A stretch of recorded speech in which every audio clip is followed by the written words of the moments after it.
Good evening. Good evening everybody. Good evening. Good evening everybody. ദൃഢനിശ്ചയം. Good evening. Good evening everybody. ദൃഢനിശ്ചയം എടുത്തവർക്ക് എന്തിനേയും ഏതു പ്രതിസന്ധിയെയും മറികടക്കാനായിട്ട് കഴിയും എന്നുള്ളതാണ്. ഇന്ന് നമ്മൾ ഈ അവധി ദിനത്തിൽ ഇവിടെ ഒരുമിച്ചിരിക്കുന്നതിൻ്റെ പ്രാധാന്യം എല്ലാവർക്കും അറിയാം. ചില കുട്ടികൾ ജോയിൻ ചെയ്യാൻ കഴിയുന്നില്ല എന്ന് പറഞ്ഞ് മെസ്സേജ് അയക്കുന്നുണ്ട്. അത് എന്താണ്, അതിൽ കുറേ പേര് ജോയിൻ ചെയ്യുന്നുണ്ട്, ബാക്കിയുള്ളവർക്ക് എന്തുകൊണ്ടാണ് ജോയിൻ ചെയ്യാൻ പറ്റാത്തതെന്ന് എനിക്ക് മനസ്സിലാകുന്നില്ല. ഇനി എൻ്റെ എന്തെങ്കിലും ഇവിടെ കുഴപ്പമായിട്ട് കാണുന്നില്ല, നിങ്ങൾ ഇത്രയും പേര് ജോയിൻ ചെയ്തതുകൊണ്ട്. ഇനി ആ കുട്ടികളുടെ എന്തെങ്കിലും പ്രശ്നം ആയിരിക്കുമെന്നാണ് എനിക്ക് തോന്നുന്നത്. ഇപ്പോൾ പേഴ്സണലായിട്ട് പലരും അയക്കുന്നുണ്ടെന്നാണ് ഇപ്പോൾ പറഞ്ഞത്. അപ്പോൾ അതനുസരിച്ചിട്ട് അതുകൊണ്ടാണ് നമ്മൾ കുറച്ച് ഇപ്പോൾ താമസിച്ച് സ്റ്റാർട്ട് ചെയ്യാമെന്ന് വിചാരിച്ചത്. എന്തായാലും ഞാനിത് യൂട്യൂബിൽ അപ്ലോഡ് ചെയ്യുന്നുണ്ട്, പബ്ലിക്കാക്കുന്നുണ്ട്. അപ്പോൾ ഇനി കാണാൻ കഴിയാത്തവർ വിഷമിക്കേണ്ട, അവർക്ക് എന്തായാലും ക്ലാസ്സുകൾ കാണാൻ കഴിയുന്നതാണ് എന്ന് ഓർമ്മപ്പെടുത്തുന്നു. അപ്പോൾ ഒരു വ്യക്തവും കൃത്യവുമായിട്ടുള്ള ഒരു ലക്ഷ്യത്തിന് വേണ്ടിയിട്ട്, ഒരു സ്വപ്ന സാക്ഷാത്കാരത്തിന് വേണ്ടിയിട്ടാണ് ഈ അവധി ദിനത്തിൽ നമ്മളിങ്ങനെ ഒരുമിച്ച് കൂടിയത്. നമുക്ക് നമ്മളുടെ ജീവിതത്തിൽ ചില എയിമുകൾ, ചില ലക്ഷ്യങ്ങൾ നമുക്ക് സാക്ഷാത്കരിക്കണം. വെറുതെ നമ്മളങ്ങ് ജീവിച്ച് അതേപോലെ ഈ ലോകത്ത് നിന്ന് വിടവാങ്ങി പോയിട്ട് കാര്യമില്ല. നമുക്ക് എന്തെങ്കിലുമൊക്കെ അവശേഷിപ്പിച്ചു കൊണ്ട് പോകണം. നമ്മുടെ ഒരു ആത്മസംതൃപ്തി, അതാണ് നമ്മൾ ലക്ഷ്യമിടുന്നത്. അപ്പം അതുകൊണ്ടാണ് കേരള PSC ഓരോ തസ്തികയിലേക്കും അപേക്ഷകൾ വിളിക്കുമ്പോൾ അതിന് യോഗ്യരായവർ അതിൻ്റെ പിറകെ ഇങ്ങനെ ഓടുന്ന ഒരു കാലഘട്ടമാണ് ഇപ്പോൾ നമുക്ക് കാണാൻ കഴിയുന്നത്. എല്ലാവർക്കും ഒരു ഗവൺമെൻറ് ജോലിയാണ് ഒരു സ്വപ്നം. അപ്പം അതുകൊണ്ട് തന്നെ നമ്മളത് ആഗ്രഹിച്ചത് കൊണ്ട് മാത്രം കാര്യമായില്ല. നമ്മൾ ആ ആഗ്രഹിച്ച ആ പ്രവൃത്തിക്ക് വേണ്ടി കൃത്യമായിട്ട് നമ്മൾ വർക്കൗട്ട് ചെയ്താൽ മാത്രമാണ് നമുക്ക് ആ ലക്ഷ്യത്തിലെത്താനായിട്ട് കഴിയത്തുള്ളൂ. പലപ്പോഴും നമ്മളെല്ലാവരെയും പിന്നോട്ട് നയിക്കുന്ന ഒരു കാര്യം എന്ന് പറഞ്ഞാൽ നമ്മളിൽ തന്നെയുള്ള വിശ്വാസം ഇല്ലായ്കയാണ് നമ്മളെ പിന്നോട്ട് നയിക്കുന്നത്. അതായത് എനിക്ക് കഴിയില്ല, എനിക്കത് കഴിയില്ല എന്നുള്ള ഒരു തോന്നൽ. ഞാൻ ഈ പറയുന്നത് കേൾക്കുന്നുണ്ടോ നിങ്ങൾ? ഒരു കുട്ടി നെറ്റ് പ്രോബ്ലം ഉണ്ടോ എന്നൊക്കെ ചോദിക്കുന്നുണ്ട്. കേൾക്കുന്നുണ്ടോ? കേൾക്കാം. ഓക്കെ, കേൾക്കുന്നുണ്ട്. ഓക്കെ, അപ്പം ആ കുട്ടിയുടെ പ്രശ്നമായിരിക്കാം. അപ്പോൾ നമ്മൾ പറഞ്ഞു വന്നത്, നമ്മൾ വെറുതെ ആഗ്രഹിച്ചതുകൊണ്ട് കാര്യമായില്ല, അതിലേക്ക് പ്രവർത്തിക്കണം. അപ്പം നമ്മളെ പിടിച്ച് പിന്നോട്ട് വലിക്കുന്ന ഒരു ഘടകം എന്ന് പറഞ്ഞാൽ ഇത് കിട്ടുമോ എന്നുള്ള ഒരു ആശങ്ക. ഞാനിത് പഠിച്ചാൽ ഇത് കിട്ടുമോ? അപ്പൊ അവിടെ നമ്മൾ മനസ്സിലാക്കേണ്ട ഒരു ഘടകം എന്ന് പറഞ്ഞാൽ നമ്മൾക്ക് നമ്മളെ തന്നെ വിശ്വാസമില്ല. എനിക്ക് കഴിയുമോ എന്നുള്ളൊരു ആശങ്ക, അത് മാറണം. അതല്ലാതെ ഏത് വിദഗ്ധ അധ്യാപകം പഠിപ്പിച്ചാലും നമുക്ക് പ്രയോജനം ഉണ്ടാകത്തില്ല. നമുക്കൊരു വിശ്വാസം വേണം. ഞാൻ എന്തിനു വേണ്ടി ജോയിൻ ചെയ്തു? വെറുതെ നമ്മൾ ഒരു കോച്ചിങ് എടുക്കുന്നുണ്ട് എന്ന് പറഞ്ഞാൽ അതിൽ ജോയിൻ ചെയ്തുകൊണ്ട് യാതൊരുവിധ പ്രയോജനവും ഇല്ല. ഇത് തുടക്കം തന്നെ ഇതെല്ലാം പറയുന്നത് നിങ്ങളിത് മനസ്സിലാക്കാൻ വേണ്ടിയിട്ടാണ്. വെറുതെ നിങ്ങളുടെ കയ്യിലിരിക്കുന്ന പൈസ വെറുതെ ചെലവാക്കിയോണ്ട് വല്ല പ്രയോജനമുണ്ടോ? അപ്പൊ ആദ്യം നിങ്ങൾ അതിന് സെറ്റ് ആകണം. എനിക്കിത് കഴിയും. പിന്നെ അലട്ടുന്ന ഒരു പ്രശ്നം എന്ന് പറഞ്ഞാൽ, അയ്യോ ഇതൊരു ഇത് തസ്തിക വലുതാണ്, പക്ഷെ ഇതിൽ ഇത്ര അധികം വേക്കൻസികൾ വരൂ. അത് മാത്രമല്ല, എത്രയോ കുട്ടികൾ ഇതേപോലെ അധ്വാനിക്കുന്നുണ്ടാവും. അവിടെയും കമ്പയർ ചെയ്യുവാണ്. കമ്പാരിസൺ, മറ്റുള്ളവരെ കമ്പയർ ചെയ്തുകൊണ്ടുള്ള ഒരു ചിന്താഗതി. അപ്പൊ എനിക്ക് കിട്ടത്തില്ല. അവിടെയും നിങ്ങൾ നിങ്ങളുടെ കഴിവിനെ നിങ്ങൾ വില കുറച്ച് കാണുവാണ്. അത് പാടില്ല. റാങ്ക് ലിസ്റ്റിൽ ഒന്നാമതെത്തുന്ന കുട്ടിയും നിങ്ങളും തമ്മിൽ യാതൊരുവിധ വ്യത്യാസവും ഇല്ല എന്ന് നിങ്ങൾ മനസ്സിലാക്കുക. അവർക്കും സെറിബ്രവും സെറിബല്ലവും ഉണ്ട്, നിങ്ങൾക്കും ഉണ്ട്. അതെല്ലാം തമ്പുരാൻ തന്നിട്ടുണ്ട്. പക്ഷെ നമ്മൾ ഇങ്ങനെ ചിന്തിക്കുന്നത് കൊണ്ട് നമ്മൾ പിന്നോട്ട് പോവുകയാണ്. എപ്പോഴും പോസിറ്റീവായിട്ട് ചിന്തിക്കുക, എനിക്കിത് കഴിയും എന്ന് തന്നെ ഉറച്ചു വിശ്വസിക്കുക. എങ്കിലാണ് നമ്മൾ ഈ കോച്ചിങ് എടുത്തത് കൊണ്ടോ പഠിച്ചത് കൊണ്ടോ കാര്യം ഉണ്ടാകത്തുള്ളൂ എന്നുള്ളത് ഞാൻ ഓർമ്മപ്പെടുത്തുകയാണ്. അപ്പം അതുകൊണ്ട് നമ്മൾ തന്നെ ഒരു തീരുമാനം, ഒരു ഉറച്ച തീരുമാനം, എനിക്ക് പറ്റും. ഒഴിവുകളുടെ എണ്ണമല്ല, മറിച്ച് നമുക്ക് അധ്വാനിക്കാനായിട്ടുള്ള ഒരു മനസ്ഥിതി എന്നുള്ളതാണ് പ്രാധാന്യം. ഒരൊഴിവായാലും 1000 ഒഴിവായാലും 2000 ഒഴിവായാലും നമ്മൾ പഠിക്കാതെ നമുക്ക് ലക്ഷ്യത്തിലെത്താൻ കഴിയത്തില്ല. ഒരൊഴിവിനാണെങ്കിലും നിങ്ങൾ പഠിക്കണം, അല്ലാതെ ഞാൻ വന്ന് പരീക്ഷ എഴുതത്തില്ല, അതല്ലെങ്കിൽ വേറെ ഏതെങ്കിലും ഒരു അധ്യാപകൻ വന്ന് പരീക്ഷ എഴുതത്തില്ല. നമ്മൾ തന്നെ പരീക്ഷ എഴുതണം. 2000 ഒഴിവാണെങ്കിലും നമ്മൾ പഠിക്കണം, നമ്മൾ പരീക്ഷ എഴുതണം.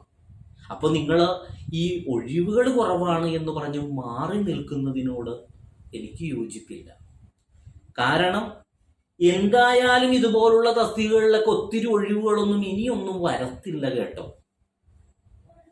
കാരണം പുതിയ പുതിയ കുട്ടികൾ തന്നെയാണ്, അതായത് ചെറിയ പ്രായത്തിലുള്ള കുട്ടികളൊക്കെയാണ് ഇപ്പോൾ അപ്പോയിൻമെന്റ് തേടുന്നത്. അതുകൊണ്ട് തന്നെ റിട്ടയർമെന്റിന് പോലുള്ള സാധ്യതകളില്ല എന്നുള്ളതാണ്.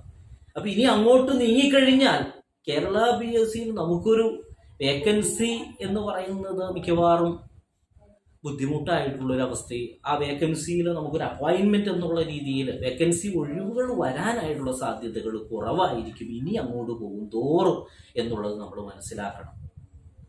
അപ്പോൾ നമ്മൾ ആദ്യം തന്നെ ഒരു തീരുമാനം എടുത്തു. എന്താണ് ആ തീരുമാനം? ഞാൻ പഠിക്കും. ഒഴിവുകൾ എനിക്ക് പ്രശ്നമല്ല, എനിക്ക് കഴിവുണ്ട്, ഞാൻ പഠിക്കും. അതാണ് ഞാൻ ആദ്യമേ തുടക്കത്തിൽ ഞാൻ പറഞ്ഞത്. ദൃഢനിശ്ചയം എടുത്തവർക്ക് ഏതു പ്രതിസന്ധിയെയും മറികടക്കാനായിട്ട് കഴിയും. അപ്പൊ ഒരു പ്രതിസന്ധിയാണ് നമുക്ക് ഉണ്ടായിരുന്നത്. എന്താ പ്രതിസന്ധി? എനിക്ക് പഠിക്കാൻ പറ്റൂല, കാരണം കുറെ പേരുണ്ട്. അപ്പൊ ആ പ്രതിസന്ധി എനിക്ക് കഴിവുണ്ടെന്ന് പറഞ്ഞ് നമ്മൾ എന്ത് ചെയ്തു? അതിനെ മറികടന്നു. വേക്കൻസി ആയിരുന്നു പിന്നെ അടുത്തൊരു പ്രോബ്ലം, അതും നമ്മൾ മറികടന്നു. മറ്റുള്ളവരെ കമ്പയർ ചെയ്യുന്ന ഒരു പ്രശ്നം ഉണ്ടായിരുന്നു, അതും മറികടന്നു. അപ്പൊ നമുക്ക് കൃത്യമായിട്ട് ഇനി പഠിക്കണം. അതേപോലെ നമ്മൾ മനസ്സിലാക്കേണ്ടത് നമ്മളുടെ ജീവിതമാണ്. ജീവിതത്തിൽ ഒത്തിരി പ്രതിസന്ധികൾ, പ്രയാസങ്ങൾ, ബുദ്ധിമുട്ടുകൾ എല്ലാം കടന്നു വരും. തമ്പുരാൻ സഹായിച്ച് ഡിസംബർ മാസത്തിലാണ് ഈ എക്സാം നടക്കുന്നത്. അതായത് ഇനി 11 മാസം കൃത്യമായിട്ട് നമുക്ക് പഠിക്കാൻ കിട്ടുന്നുണ്ട് എന്നുള്ളതാണ് അതിൽ നിന്ന് മനസ്സിലാക്കാം. അപ്പൊ ഈ 11 മാസത്തിനിടയിൽ നമുക്ക് പലവിധ പ്രശ്നങ്ങൾ നമുക്ക് അഭിമുഖീകരിക്കേണ്ടി വരും.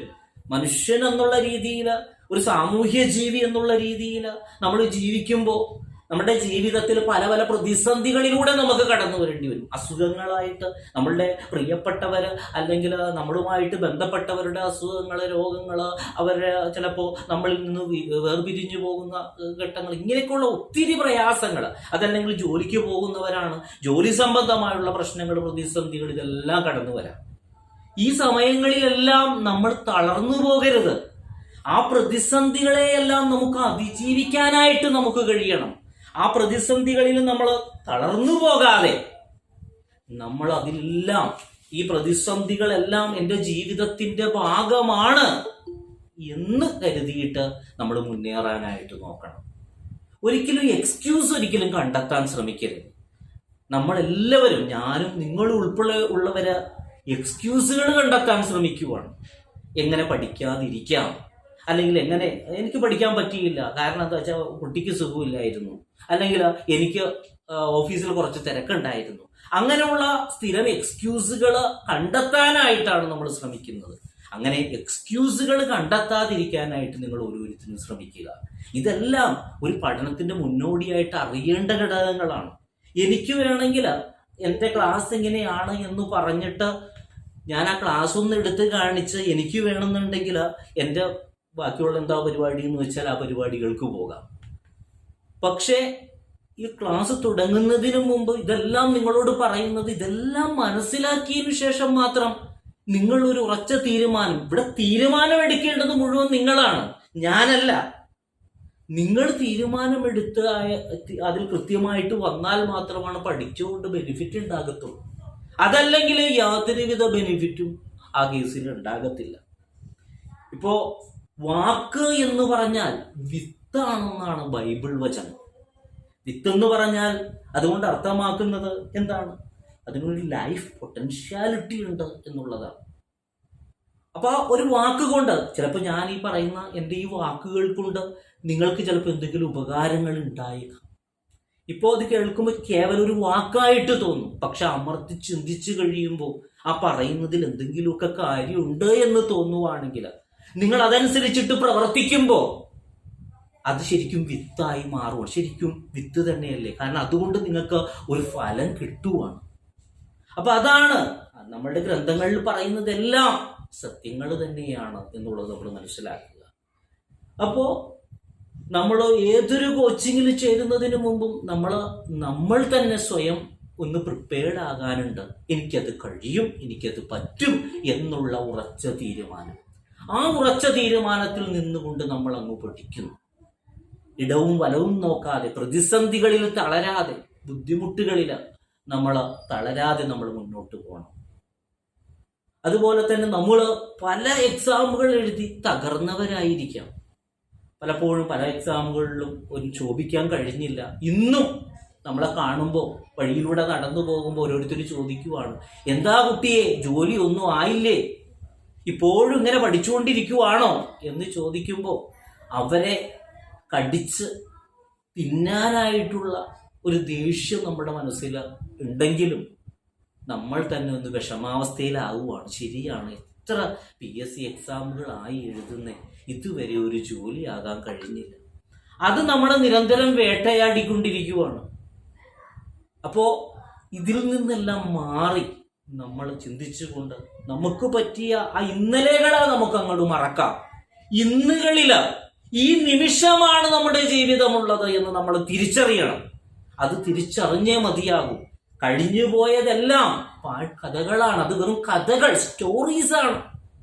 അതേസമയം ഇനി നടക്കാനിരിക്കുന്ന ഈ നിമിഷം നിങ്ങൾ എടുക്കുന്ന തീരുമാനം, ആ തീരുമാനമാണ് നിങ്ങളുടെ ഭാവി മാറ്റിമറിക്കുന്നത്.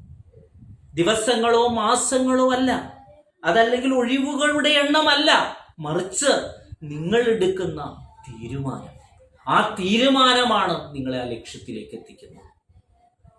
ഈ തസ്തികയെ കുറിച്ച് പറയുവാണെങ്കിൽ വളരെ നല്ല ഒരു തസ്തികയാണ് എന്ന് പറയേണ്ടി വരും. നല്ല ഹൈ സാലറി ഉള്ള ഒരു തസ്തികയാണ്.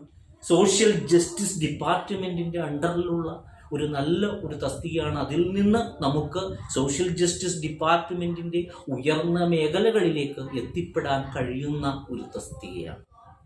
അപ്പൊ അതിലേക്ക് അത് നിങ്ങൾ ഒരു സ്വപ്നമായിട്ട് ഉൾക്കൊണ്ടുകൊണ്ട് ആ ലക്ഷ്യത്തിലേക്ക് നീങ്ങാനായിട്ട് നിങ്ങൾ ഓരോരുത്തരും തീരുമാനമെടുക്കണം. മനസ്സുകൊണ്ടും ശരീരം കൊണ്ടും അതിനുവേണ്ടി പ്രാപ്തി ആർജിച്ചുകൊണ്ട് നിങ്ങൾ മുന്നോട്ട് തന്നെ പോകാനായിട്ട് നിങ്ങൾ ഓരോരുത്തരും തയ്യാറാകണം എന്ന് ഞാൻ ഓർമ്മപ്പെടുത്തുകയാണ്. നമ്മളുടെ പ്രശ്നങ്ങൾ വരുമ്പോൾ നമുക്ക് ചിരിക്കാനായിട്ട് നമുക്ക് കഴിയണം. ആ പ്രശ്നങ്ങളിൽ നമ്മൾ ചിരിക്കാൻ പറ്റിയാൽ നമ്മൾ രക്ഷപ്പെട്ടു. സാധാരണഗതിയിൽ നമ്മൾ ആരെങ്കിലും ഈ ചെറിയ കുട്ടികളെ കണ്ടിട്ടില്ലേ, അവർക്ക് പ്രശ്നങ്ങളൊന്നുമില്ല. അപ്പൊ അവരെപ്പോഴും ഹാപ്പി ആയിരിക്കും. അവരുടെ പ്രശ്നങ്ങൾ എന്തൊക്കെ ഉണ്ടായാലും ഒരു ഹാപ്പിയാണ്. പക്ഷെ നമ്മൾ അങ്ങനെയാണോ? ഒരു ചെറിയൊരു പ്രശ്നം വന്നാൽ മതി, അപ്പൊ തന്നെ നമ്മുടെ ഹാപ്പിനെസ് എല്ലാം അങ്ങ് പോവുകയാണ്.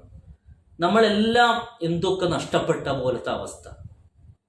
നാറാണത്ത് ഭ്രാന്തൻ നമുക്ക് പറഞ്ഞു തരുന്ന, നമ്മളെ ചിന്തിപ്പിക്കുന്ന കാര്യം എന്താണ്? നിങ്ങളൊന്ന് ആലോചിച്ചു നോക്ക്. ഭാരമുള്ള വലിയ പാറക്കഷ്ണം ഉരുട്ടി ആ കുന്നിന്റെ മുകളിലേക്ക് ഇങ്ങ് കൊണ്ടുപോവുകയാണ് നാറാണത്ത് ഭ്രാന്തൻ. എന്നിട്ട് എന്താ ചെയ്യുന്നത്? ആ മുകളിൽ നിന്ന് അത് ഉരുട്ടി താഴേക്കിടുവാണ്. എന്നിട്ട് എന്താ ചെയ്യുന്നേ നാറാണത്ത് ഭ്രാന്തൻ? പൊട്ടിച്ചിരിക്കുവാണ് നാറാണത്ത് ഭ്രാന്തൻ. അതിനെ നമ്മൾ വിളിക്കുന്ന പേരുണ്ട് ഭ്രാന്ത്. അവന്റെ അധ്വാനം, ആ നാറാണത്ത് ഭ്രാന്തൻ അത്രയും കഷ്ടപ്പെട്ട് അധ്വാനിച്ച് മോളിൽ കൊണ്ടുവന്ന് താഴേക്കിടുന്നു. ആ വീഴ്ചയിൽ അവൻ സന്തോഷിക്കുകയാണ്. ഇതാണ് നാറാണത്ത് ഭ്രാന്തൻ നമുക്ക് പറഞ്ഞു തരുന്ന ഭ്രാന്തം. അതാ പറയുന്നത്, പ്രശ്നങ്ങളില്ലാത്തവരാരുമില്ല കേട്ടോ. എല്ലാവർക്കും ഒരു രീതിയിൽ അല്ലെങ്കിൽ മറ്റൊരു രീതിയിൽ പ്രശ്നങ്ങളുണ്ട്. എനിക്കും നിങ്ങളും നമ്മളെല്ലാവരും തന്നെ പ്രശ്നങ്ങളിലൂടെ കടന്നു പോവുകയാണ്. പക്ഷെ അതിനെയെല്ലാം നമ്മൾ അത് തിരിച്ചറിഞ്ഞുകൊണ്ട് അതിനെ അതിജീവിച്ചുകൊണ്ട് നമ്മൾ മുന്നേറണം. പ്രശ്നങ്ങൾ എപ്പോഴും ഉണ്ടാകും. പക്ഷെ നമ്മൾ അതിനോട് കാണിക്കുന്ന ആ സമീപനത്തിൽ മാറ്റങ്ങൾ വരുത്തുമ്പോൾ ആ പ്രശ്നമല്ലാതായി മാറുകയാണ് ചെയ്യുന്നത്. ഒരു പ്രൊബേഷൻ ഓഫീസറുടെ കോച്ചിങ് എടുക്കുമ്പോൾ ഞങ്ങളെ തത്വങ്ങൾ പഠിപ്പിക്കുകയാണോ എന്ന് ചിലപ്പോൾ ചിന്തിച്ചേക്കാം. പക്ഷേ ഇതും നമ്മളുടെ അക്കാഡമിക്സിന്റെ ഭാഗമാണ്, നമ്മളുടെ പഠനത്തിന്റെ ഭാഗമാണ്. തത്തമ്മേ പൂച്ച പൂച്ച എന്ന് പറഞ്ഞിട്ട് പുസ്തകത്താളിൽ എഴുതിയിരിക്കുന്നതല്ല പഠനം. അതിനേക്കാൾ ഉപരിയായിട്ട് നമ്മൾ ആ പഠിക്കാൻ തുടങ്ങുമ്പോൾ, നമ്മൾ ഒരു കോച്ചിങ് സ്ഥാപനത്തിൽ ജോയിൻ ചെയ്യുമ്പോൾ നമ്മൾ കുറേ കാര്യങ്ങൾ നമ്മൾ മനസ്സിലാക്കേണ്ടതുണ്ട്. എന്താണ് ആ പഠനം, എങ്ങനെ പോകണം. നമ്മൾ അതിലേക്ക് എടുത്തു ചാടുമ്പോൾ, ഒരു അഗ്നികുണ്ഡത്തിലേക്ക് നമ്മൾ എടുത്തു ചാടുമ്പോൾ നമ്മളൊന്ന് മുന്നും പിന്നും ആലോചിക്കണം. കാരണം ഞാനൊന്നില്ലെങ്കിൽ കത്തിച്ച ഭസ്മമായി പോകും. എൻ്റെ പിന്നിൽ എനിക്കൊരു കുടുംബമുണ്ട്. ഇങ്ങനെ ഒത്തിരി ചിന്താഗതികളാണ് നമുക്ക് വരുന്നത്. എന്ന് പറഞ്ഞതുപോലെ നമ്മൾ ഇതിലേക്ക് നീങ്ങുമ്പോൾ, കോച്ചിങ്ങിൽ നീങ്ങുമ്പോൾ നമ്മൾ തന്നെ ഒന്ന് പ്രിപ്പയർ ആയിട്ട് എനിക്ക് പറ്റും. അതാണ് ഞാൻ പറഞ്ഞത്, എനിക്ക് കഴിയും. എൻ്റെ പ്രതിസന്ധികളിൽ ഞാൻ തളരത്തില്ല, ഞാൻ കമ്പയർ ചെയ്യത്തില്ല, എനിക്ക് വേക്കൻസി ഒന്നും പ്രാധാന്യമില്ല എന്നൊക്കെയുള്ള ഉറച്ച തീരുമാനം നിങ്ങളുടെ ഭാഗത്ത് നിന്നുണ്ടാകുമ്പോൾ അവിടെ ആ പഠനം പൂർണ്ണമാകുകയാണ്. അങ്ങനെ നിങ്ങൾ സക്സസ് ആവുകയാണ്. അതേപോലെ തന്നെ ഇന്ന് ഒത്തിരി കോച്ചിങ് സെന്ററുകളും സ്ഥാപനങ്ങളും ഒക്കെ ഇങ്ങനെ കൂണ് മുളച്ച പോലെ വളർന്നുകൊണ്ടിരിക്കുകയാണ്. അതിൽ മികച്ചത് തന്നെ നിങ്ങൾ കണ്ടെത്തണം. ഞാൻ പറഞ്ഞില്ലേ, ഒരിക്കലും ഞാനാണ് മികച്ചത് എന്നല്ല ഞാൻ പറയുന്നേ. അതുകൊണ്ടാണ് ഇങ്ങനെ ഒരു അവസരം നിങ്ങൾക്ക് ഉണ്ടാക്കി ഞാൻ തന്നത്. ഈ എളിയ മനുഷ്യൻ ഒരു ക്ലാസ് നിങ്ങൾക്ക് എടുത്ത് കുറെ കാര്യങ്ങൾ നിങ്ങൾക്ക് പറഞ്ഞു തരുന്നു. അത് നിങ്ങൾ അനലൈസ് ചെയ്തുകൊണ്ട് ഈ ക്ലാസ് കൊണ്ട് നിങ്ങൾക്ക് ഉപകാരമുണ്ട് എന്ന് തോന്നുവാണെങ്കിൽ മാത്രം ജോയിൻ ചെയ്യുക. അതല്ലാതെ നിങ്ങൾ ജോയിൻ ചെയ്യുക എന്ന് പറഞ്ഞിട്ട് ഫീ വാങ്ങിയതിന് ശേഷം അതല്ല ഉദ്ദേശിക്കുന്നത്. എനിക്ക് മനസ്സിലാകുന്നുണ്ട്, നിങ്ങൾ കംഫർട്ടാണ്. കാരണം എന്നെ സംബന്ധിച്ചിടത്തോളം ഞാൻ പഠിപ്പിക്കുന്ന എൻ്റെ കുട്ടികളുടെ ഭാവിയാണ് എനിക്ക് വലുത്. അതല്ലാതെ നിങ്ങൾ ഉദ്ദേശിക്കുന്ന രീതിയിൽ അല്ലെങ്കിൽ മറ്റുള്ള ആളുകൾ ഉദ്ദേശിക്കുന്നത് പോലെ ആ പണം എന്നുള്ള ആ ഒരു മൈൻഡ് സെറ്റോട് കൂടിയല്ല വന്നിരിക്കുന്നത് എന്ന് ഞാൻ ആദ്യമേ പറയട്ടെ. അതുകൊണ്ടാണ് ഞാൻ പറയുന്നത്, ക്ലാസ്സുകൾ വീക്ഷിച്ച് അത് നിങ്ങൾ ഏറ്റവും ടോപ്പായി, കാരണം നിങ്ങളുടെ ഭാവിയാണത്. നിങ്ങൾക്കാണ് പ്രൊബേഷൻ ഓഫീസർ അല്ലെങ്കിൽ ICDS സൂപ്പർവൈസർ എന്താണോ നിങ്ങൾ ഉദ്ദേശിക്കുന്നത് ആകേണ്ടത് നിങ്ങൾക്കാണ്. അപ്പോൾ അത് നിങ്ങൾ ഏറ്റവും മികച്ചത് തന്നെ തേടണം. അതാ ഞാൻ പറഞ്ഞത്, ഞാൻ ആയിരിക്കണമെന്നില്ല മികച്ചത് നിങ്ങളുടെ നോട്ടത്തില്. അതല്ലെങ്കിൽ വേറൊരാൾക്ക് ചിലപ്പോൾ ഞാൻ മികച്ചതാകാം. അതാ ഞാൻ പറഞ്ഞത്, നിങ്ങൾ ഓരോരുത്തരും അസസ് ചെയ്ത് നോക്കണം, മാറ്റുരച്ച് നോക്കണം, തനിത്തങ്കമാണോ എന്ന് നിങ്ങൾ മനസ്സിലാക്കണം. എന്നിട്ട് വേണം ജോയിൻ ചെയ്യാനായിട്ട്. നമുക്ക് മനസ്സിലാകാത്ത ഒരു കാര്യം നമ്മൾ എങ്ങനെ പഠിച്ചെടുക്കും? ആ സാർ എടുക്കുന്നതൊന്നും മനസ്സിലാകുന്നില്ല, പിന്നെ എങ്ങനെ നമ്മൾ അതിൽ ജോയിൻ ചെയ്തിട്ട് പൈസ കളഞ്ഞിട്ട് എന്താ കാര്യം? അപ്പൊ നമ്മളുടെ ആ എല്ലാ സോണും തെറ്റും, നമ്മളുടെ എല്ലാ പ്രതീക്ഷകളും അവിടെ അസ്തമിക്കും. വലിയൊരു സ്വപ്നത്തിന് വേണ്ടിയിട്ടാണ് നമ്മൾ ഒത്തുകൂടിയിരിക്കുന്നത്. അതാ ഞാൻ നിങ്ങളിൽ ഒരുവനായിട്ട് നിന്ന് ഞാൻ നിങ്ങളോട് പറയുന്നത്. അതല്ലെങ്കിൽ ഒരു മാഷ് അല്ലെങ്കിൽ ഒരു അധ്യാപകൻ എന്നുള്ള നിലയിലാണ് സംസാരിക്കുന്നതെങ്കിൽ എൻ്റെ ക്ലാസ് ഇങ്ങനെയാണ്, ഞാൻ ഇങ്ങനെ ക്ലാസ് എടുക്കുന്നതേ, ഒരു ക്ലാസ് ഞാനൊരു സാമ്പിൾ ക്ലാസ് കാണിക്കുന്നുണ്ട്, അപ്പോൾ നിങ്ങൾ ഫീ അടക്കും, ഇത്രയാണ് എൻ്റെ ഫീസ് എന്ന് പറഞ്ഞ് ആ ക്ലാസ് എടുത്ത് കാണിച്ച് എനിക്ക് പിരിയാം. ഇവിടെ ഞാൻ നിങ്ങളോടൊപ്പമാണ്. ഇതിൽ കുറേ പേരെല്ലാം എൻ്റെ ICDS സൂപ്പർവൈസർ കോച്ചിങ്ങിൽ ഉള്ളവരാണ്, കുറേ പേര് പുതിയ ആളുകളുണ്ട്. ഇനി ഇത് നമ്മൾ അപ്ലോഡ് ചെയ്യുമ്പോൾ കുറേ പേരത് കാണും. അപ്പൊ അതുകൊണ്ടാണ് ഞാൻ പറയുന്നത്, നിങ്ങളെല്ലാവരും എൻ്റെ വിദ്യാർത്ഥികളല്ല എങ്കിൽ പോലും ഞാൻ കാണുന്നത്, എൻ്റെ വാക്ക് ശ്രവിക്കുന്ന നിങ്ങൾ ഓരോരുത്തരും എൻ്റെ കുട്ടികൾ തന്നെയാണ്. എൻ്റെ കുട്ടികൾ തന്നെയാണ്.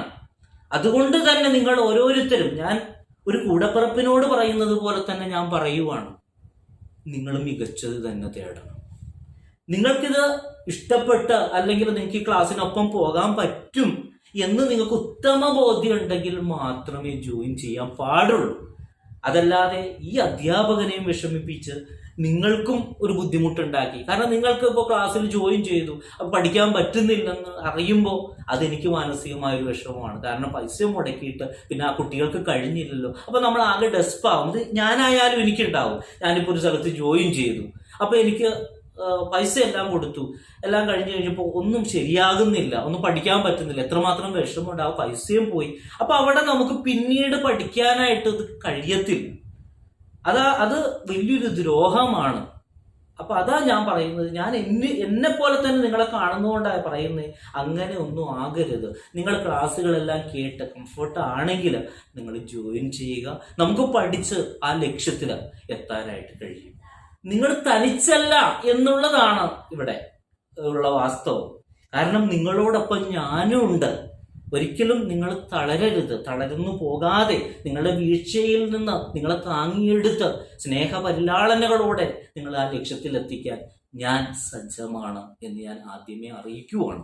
അപ്പം അതുകൊണ്ട് ഒരിക്കലും നിങ്ങൾ തനിച്ചല്ല. നിങ്ങൾക്ക് മനസ്സിലാകുന്നുണ്ടെങ്കിൽ, ഇതിന് കംഫർട്ടാണ് എന്നുണ്ടെങ്കിൽ നിങ്ങൾ ക്ലാസ്സിൽ ജോയിൻ ചെയ്യണം എന്ന് ഞാൻ ഓർമ്മപ്പെടുത്തുവാണ്. ഇനി കുറച്ച് വീരകഥകളാവാം എന്നെ പറ്റിയുള്ളത്. അത് വീരകഥകൾ എന്ന് പറഞ്ഞത് സാധാരണഗതിയിൽ എടുക്കുന്ന അധ്യാപകൻ അവനെക്കുറിച്ച് കുറെ ബൂസ്റ്റ് ചെയ്ത് പറയുമ്പോൾ അതെന്തായാലും ഒരു വീരകഥകളാണ്. അതുകൊണ്ട് അത് ഒരു കോച്ചിങ്ങിന്റെ ഭാഗമായതുകൊണ്ടും അതിൽ നിന്ന് നിങ്ങൾക്ക് കുറച്ച് ഇൻസ്പിരേഷൻ കിട്ടുന്നു എന്നുള്ളത് കൊണ്ടുമാണ് ആ വീരകഥകൾ ഇവിടെ പറയുന്നത് എന്ന് ഓർക്കുക.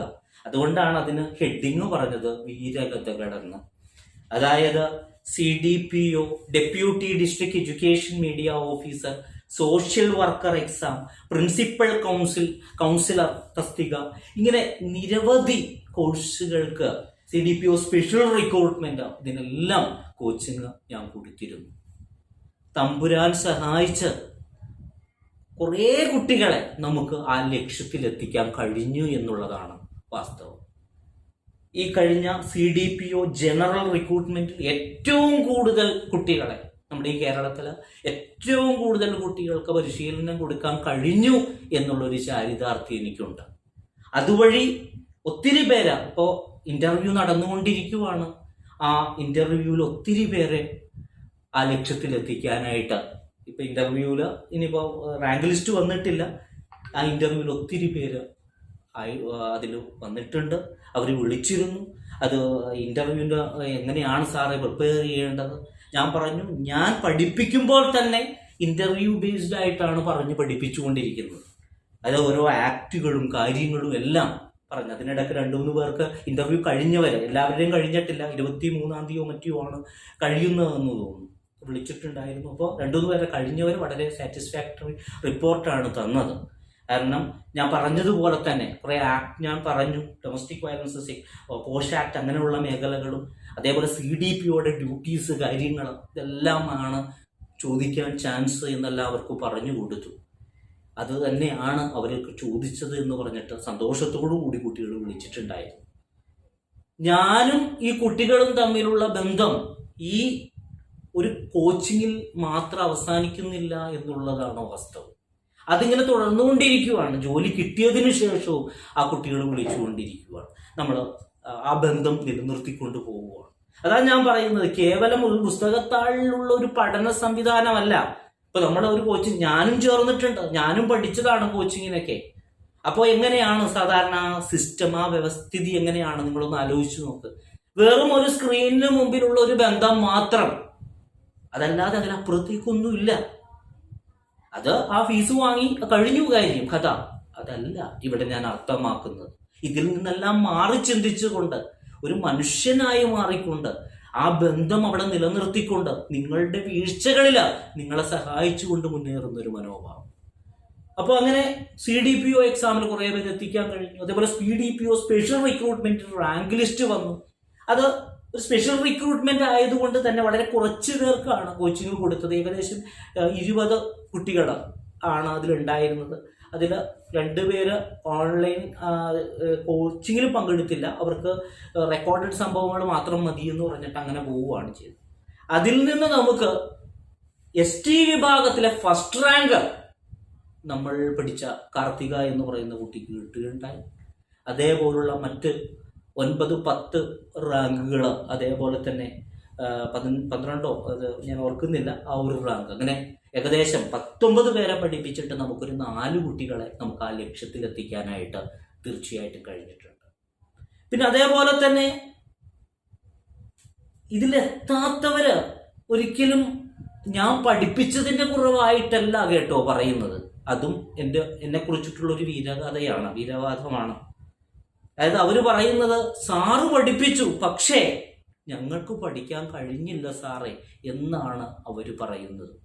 അതല്ലാതെ പഠിപ്പിച്ചതിന്റെ പോരായ്മയായിട്ട് ഇന്ന് വരെ ഒരു കുട്ടി പറഞ്ഞിട്ടില്ല എന്നുള്ളതും എന്നെ നിങ്ങളുടെ മുമ്പിൽ ഇത്രയും കോൺഫിഡൻസോടുകൂടി പറയാനായിട്ട് എന്നെ നിങ്ങളുടെ മുമ്പിൽ നിർത്തുന്നു എന്നുള്ളതാണ്. അപ്പൊ അത്രയും. ഈ അടുത്ത് സോഷ്യൽ വർക്കറുടെ എക്സാം നടന്നു. വളരെ കുറഞ്ഞ കുട്ടികൾക്ക്, അതും 17 പേര് മറ്റും ഉണ്ടായിരുന്നുള്ളൂ. അവർക്ക് ഞാൻ ക്ലാസ് പ്രൊവൈഡ് ചെയ്തു. അതിൽ വന്ന ക്വസ്റ്റ്യൻ പേപ്പറിൽ 80% ക്വസ്റ്റ്യൻസ് നമ്മളുടെ ക്വസ്റ്റ്യൻസ് തന്നെ ആയിരുന്നു എന്നുള്ളതാണ് വാസ്തവം. അതുകൊണ്ട് കുറെ കുട്ടികൾക്ക് അങ്ങനെയും ഉപകാരം ഉണ്ടായി. അപ്പൊ അതിൽ പഠിച്ച കുട്ടികളും ഇതിലും ഈ കോച്ചിങ്ങില് ഇപ്പൊ എൻ്റെ മുമ്പിൽ ഉണ്ട്. എന്തായാലും നമുക്ക് അതിലേക്കെല്ലാം തിരിച്ച് വരാം. അപ്പൊ ഞാൻ ഈ വീരകഥകളെ ഓർമ്മപ്പെടുത്തുന്നത് നിങ്ങൾക്ക് കിട്ടുന്ന ഇൻസ്പിരേഷനാണ്. അതായത് കുറേയേറെ നേട്ടങ്ങൾ കൈവരിക്കാൻ കഴിഞ്ഞു എന്നറിയുമ്പോൾ നമ്മളെപ്പോഴും അങ്ങനെയാണല്ലോ, നേട്ടങ്ങൾ അവിടെ കുറെ ഉണ്ട്, ഓക്കെ അന്ന് അവിടെ ചേർന്നേക്കാം. പക്ഷെ ഞാൻ അതിനോടല്ലോ യോജിപ്പ്. നമുക്ക് കംഫർട്ടാണോ നേട്ടങ്ങൾ? ഇപ്പോൾ ആർക്കും ഏതെങ്കിലും വേണമെങ്കിലും പറഞ്ഞു പറയിപ്പിക്കാം. പക്ഷെ അതല്ല, നമ്മൾ കേൾക്കുമ്പോൾ, ഒരാളുടെ സംസാരം കേൾക്കുമ്പോൾ, അല്ലെങ്കിൽ ഒരു ക്ലാസ് വീക്ഷിക്കുമ്പോൾ നമുക്ക് മനസ്സിലാകുന്നുണ്ടെന്ന് നമുക്ക് മനസ്സിലായി കഴിഞ്ഞാൽ അത് ജോയിൻ ചെയ്ത് അവിടെ പഠിക്കുക. അതാണ് അതിൻ്റെ കംഫർട്ട് സോൺ എന്ന് പറയുന്നത്. അതല്ലാതെ എല്ലാവരും പുകഴ്ത്തി ആർക്കും എങ്ങനെയും ഏത് രീതിയിലും വേണമെങ്കിലും പറയാം. അതേപോലെ ഡെപ്യൂട്ടി ഡിസ്ട്രിക്ട് എഡ്യൂക്കേഷൻ മീഡിയ ഓഫീസറുടെ കോച്ചിങ്ങിൽ ഉൾപ്പെട്ട, അതില് റാങ്ക് ലിസ്റ്റിൽ ഷോർട്ട് ലിസ്റ്റേ വന്നിട്ടുള്ളൂ. ആ ഷോർട്ട് ലിസ്റ്റിൽ ഉൾപ്പെട്ടതിൽ ഭൂരിഭാഗവും ഒരു 70% നമ്മളുടെ കുട്ടികൾ മാത്രമാണ് എന്നുള്ളതും വളരെയേറെ സന്തോഷം ജനിപ്പിക്കുന്ന ഒരു കാര്യമാണ്. അപ്പൊ ഈ കഥകളെല്ലാം, ഈ വീരകഥകളെല്ലാം പറഞ്ഞത് നിങ്ങൾക്കുള്ളൊരു ഓർമ്മപ്പെടുത്തലാണ്. ഒരിക്കലും നിങ്ങൾ നിരാശപ്പെടേണ്ടി വരത്തില്ല. പഠിക്കാൻ തയ്യാറാണോ എങ്കിൽ നമുക്ക് ഒരുമിച്ച് ആ പ്രൊബേഷൻ ഓഫീസർ തസ്തികയിലേക്ക് നീങ്ങാം. ആ സീറ്റിലേക്ക് നിങ്ങളെ ഞാൻ കൈപിടിച്ച് അവിടെ ഇരുത്തിയിരിക്കും. നിങ്ങൾക്ക് ഇരിക്കാം. ആ സാലറി നിങ്ങൾക്ക് എണ്ണി വാങ്ങാം. ആ പൊസിഷൻ നിങ്ങൾക്ക് ആസ്വദിക്കാം. നിങ്ങളുടെ ജീവിതത്തിലെ ആത്മനിർവൃതി നിങ്ങൾക്ക് നേടാം. ഒന്ന് ആലോചിച്ച് നോക്ക്. നിങ്ങളുടെ ജീവിതത്തില് നിങ്ങൾ ഓരോ കാലഘട്ടത്തിലും, പെൺകുട്ടിയായാലും ആൺകുട്ടിയായാലും, ഓരോ കാലഘട്ടത്തിലും ഓരോരുത്തർക്ക് വേണ്ടി അങ്ങ് ജീവിക്കുകയായിരുന്നു. പ്രത്യേകിച്ച് സ്ത്രീകളെ സംബന്ധിച്ചിടത്തോളം അവർ ജനിച്ച് വീണ്, അപ്പോൾ അവരുടെ കാരണവന്മാരുടെ സന്തോഷമായിരുന്നു അവരുണ്ടാകുക എന്നുള്ളത്. അതേപോലെ ആൺകുട്ടിയായാലും അവരുടെ കാരണവന്മാരുടെ സന്തോഷത്തിന് വേണ്ടി അവരുണ്ടായി. അപ്പൊ അവരാർക്കു വേണ്ടി ആ കാലഘട്ടത്തിൽ ജീവിക്കുന്നു? ഞാനും നിങ്ങളും ഉൾപ്പെട്ട മക്കള് ആരുടെ സന്തോഷത്തിന് വേണ്ടിയാ ജനിച്ചു വീണത്? നമ്മുടെ കാരണവന്മാരുടെ സന്തോഷത്തിന് വേണ്ടി, അവർക്ക് വേണ്ടി ജീവിക്കുന്നു. അങ്ങനെ കാലങ്ങൾ ഇങ്ങനെ ആ ചക്രം നീങ്ങുമ്പോ നമ്മളെല്ലാം വിവാഹം കഴിച്ചങ്ങ് വിടുവാണ്. അപ്പോ പെൺകുട്ടിയാണെങ്കിൽ പിന്നെ ആർക്കു വേണ്ടിയാ ജീവിക്കുന്നേ? ഭർത്താവിന് വേണ്ടി ജീവിക്കുവാണ്. ആ ജീവിതം ഭർത്താവിന് വേണ്ടി അങ്ങ് ഹോമിക്കുവാണ്. അതേപോലെ ഭർത്താവ് വീണ്ടും ഒരു ബന്ധത്തിലേക്ക് കടക്കുമ്പോൾ ആ ആൺകുട്ടി ആരായിട്ട്? ഭാര്യയ്ക്ക് വേണ്ടി, ആ കുടുംബത്തിന് വേണ്ടി ജീവിക്കുന്നു എന്നുള്ളതാണ്. അത് കഴിഞ്ഞ് അവർ തമ്മിലുള്ള ബന്ധത്തിൽ കുട്ടികൾ ഉണ്ടാവുകയാണ്. നമ്മൾ ഉണ്ടായ പോലെ നമുക്ക് കുട്ടികൾ ഉണ്ടാവുകയാണ്. പിന്നെ ഉള്ള ജീവിതം ആർക്കു വേണ്ടിയാ? നമ്മുടെ മക്കൾക്ക് വേണ്ടിയാണ് നമ്മൾ ജീവിക്കുന്നത്. ഇവിടെ നമ്മൾ ചിന്തിച്ചു നോക്ക്. നമ്മുടെ ജീവിത ചക്രത്തിൽ നമ്മൾ ഓരോരുത്തർക്ക് വേണ്ടി അങ്ങ് ജീവിക്കുവാണ്. നമുക്ക് സ്വയമായിട്ട് നമ്മൾ എപ്പോൾ ജീവിക്കും? എപ്പോഴാണ് നമ്മൾ അതിനുള്ള സമയം കണ്ടെത്തുക? നമ്മൾക്ക് ഓരോരുത്തർക്കും, ജലീലിന് വേണ്ടിയും അതേപോലെ തന്നെ രാജേഷിനും രാജേശ്വരിക്കും ഒക്കെ വേണ്ടി എപ്പോഴാ ജീവിക്കുക? നമ്മൾ നമുക്ക് വേണ്ടി എപ്പോഴാ ജീവിക്കുക? അതിനുള്ള അവസരങ്ങളാണ് നമുക്ക് ഈ വരുന്ന ഓരോ അവസരങ്ങൾ. നമ്മളുടെ ഒരു ആത്മനിർവൃതി, ഞാൻ ഇത്രയും പഠിച്ചു, ഞാൻ സോഷ്യോളജി പഠിച്ചു, ഞാൻ MSW പഠിച്ചു, ഞാൻ പഠിച്ചത് വെച്ചിട്ട് എനിക്കൊരു ജോലി, ഞാൻ ആഗ്രഹിച്ചതുപോലുള്ള ജോലി. അപ്പൊ അവനോ അവളോ ആ ജോലി കിട്ടിക്കഴിയുമ്പോൾ കിട്ടുന്ന ആത്മനിർവൃതി ഉണ്ടല്ലോ, അതിലാണ് നമ്മൾ ജീവിക്കുന്നത്. അതാണ് നമുക്ക് കിട്ടുന്ന ശക്തി എന്ന് നമ്മൾ തിരിച്ചറിയണം. അപ്പൊ അതുകൊണ്ട് നിങ്ങൾ ഓരോരുത്തരും, നിങ്ങളോട് ഞാൻ പറയുന്നത് അത്രയും കാര്യമായിട്ട് നിങ്ങളെ ഞാൻ ഓർമ്മപ്പെടുത്തുവാണ്.